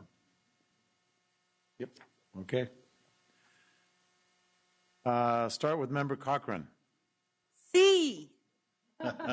Take that as a yes. She's an English teacher, or Spanish teacher. Member Hanson. Aye. Member Minnick. Aye. Member Pritchett. Aye. Member Ryan. Aye. Member Vang. Aye. Member Wu. Aye. Student. Student Member Rosas. All right, I don't have to be a math teacher to know that was a unanimous vote. 8-0. Congratulations.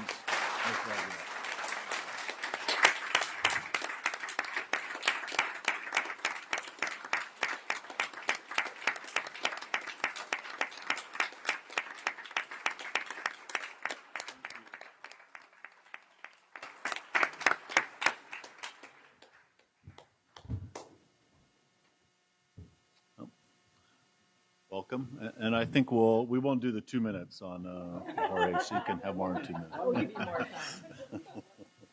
Thank you. President Hanson, Vice President Ryan, members of the board, Superintendent Banda. I'm humbled by this expression of confidence, and I have to thank everybody that is here to support this appointment. It's been a whirlwind, and I want to particularly thank President Hanson for his leadership throughout this process. It was excruciating for me to go through this process, and I can only imagine what it was like for each of you as board members and the commitment that is required to spend long days, several days, engaged in this process. My wife, Consuelo, who I'd like to ask that she stand.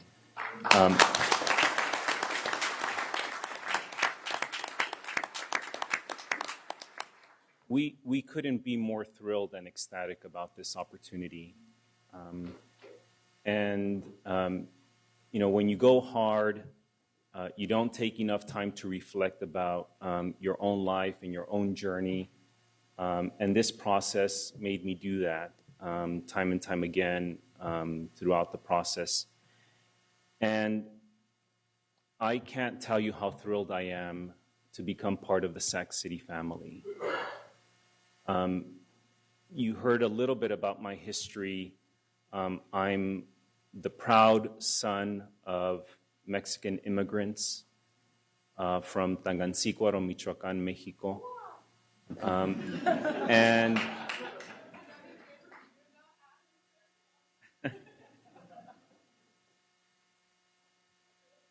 And the values that they taught me that I struggle with in terms of how do I teach those same values to my children. I often talk about how the biggest challenge for my wife and I is to raise middle-income children with low-income and working-class values. I grew up as my mother's assistant, picking grapes in the Central Valley fields, spending time in the table grape season, sometimes in the season where you pick the more beautiful grapes that are shipped outside of the country, and trying my best to keep up with her, laying those 3.5 by 2 feet sheet of papers as the wind would pick up, and she was giving me trays of grapes that I would then have to spread. What a way to teach me those values.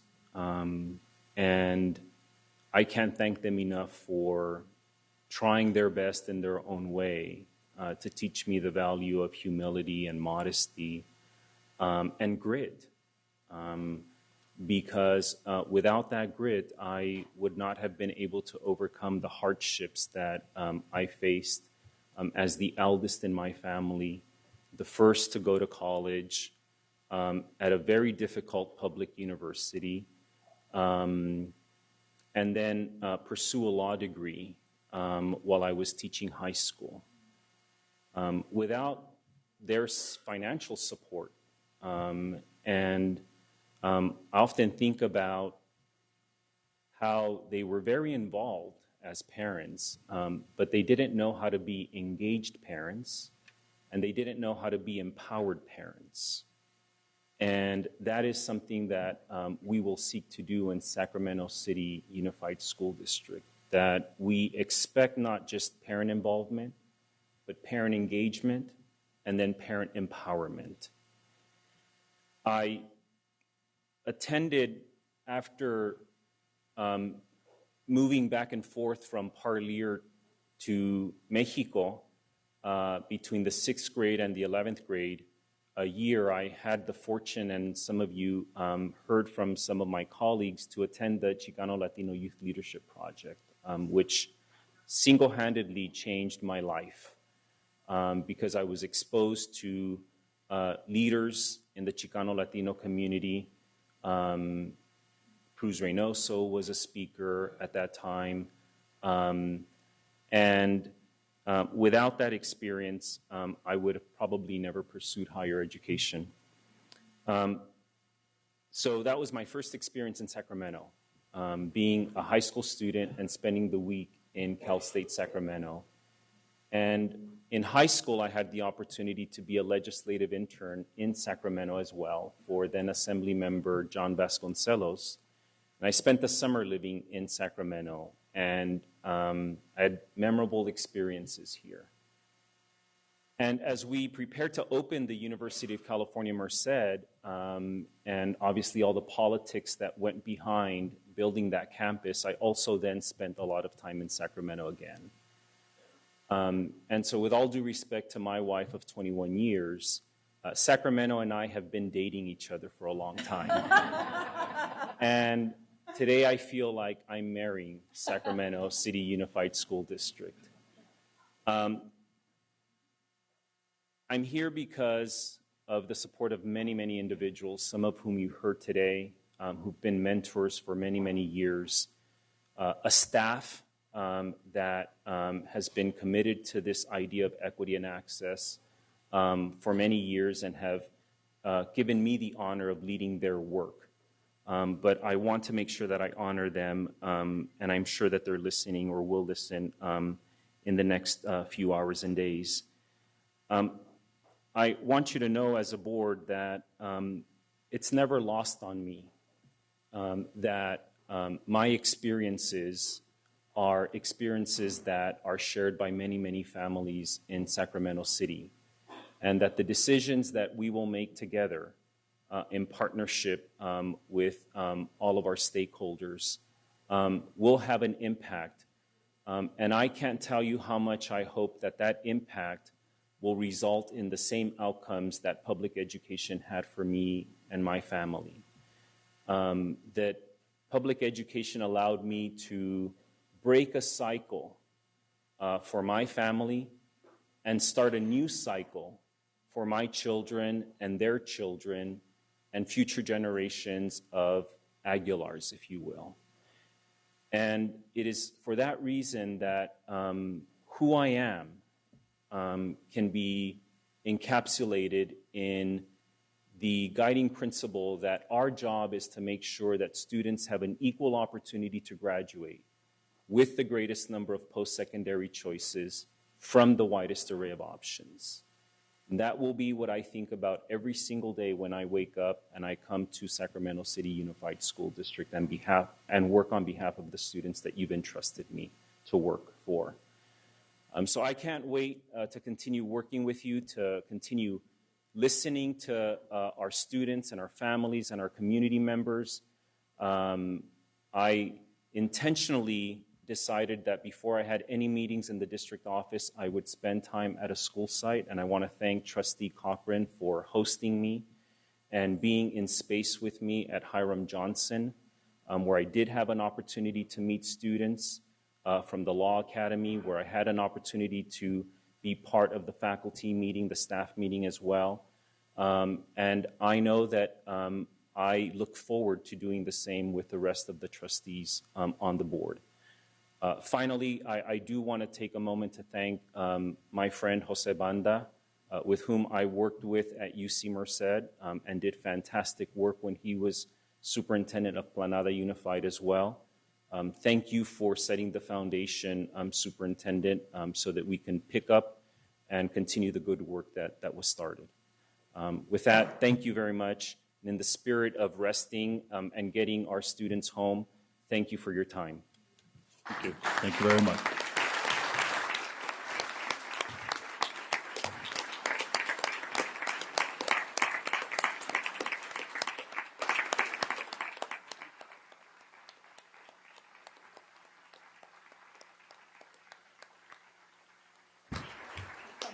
Okay, great. I'd like to, so what we're going to do, Mr. Aguilar, if I could call you up on the board, we're going to have a quick photo op, and then we're going to take a 15-minute recess, and then we'll be back and continue the agenda at that time.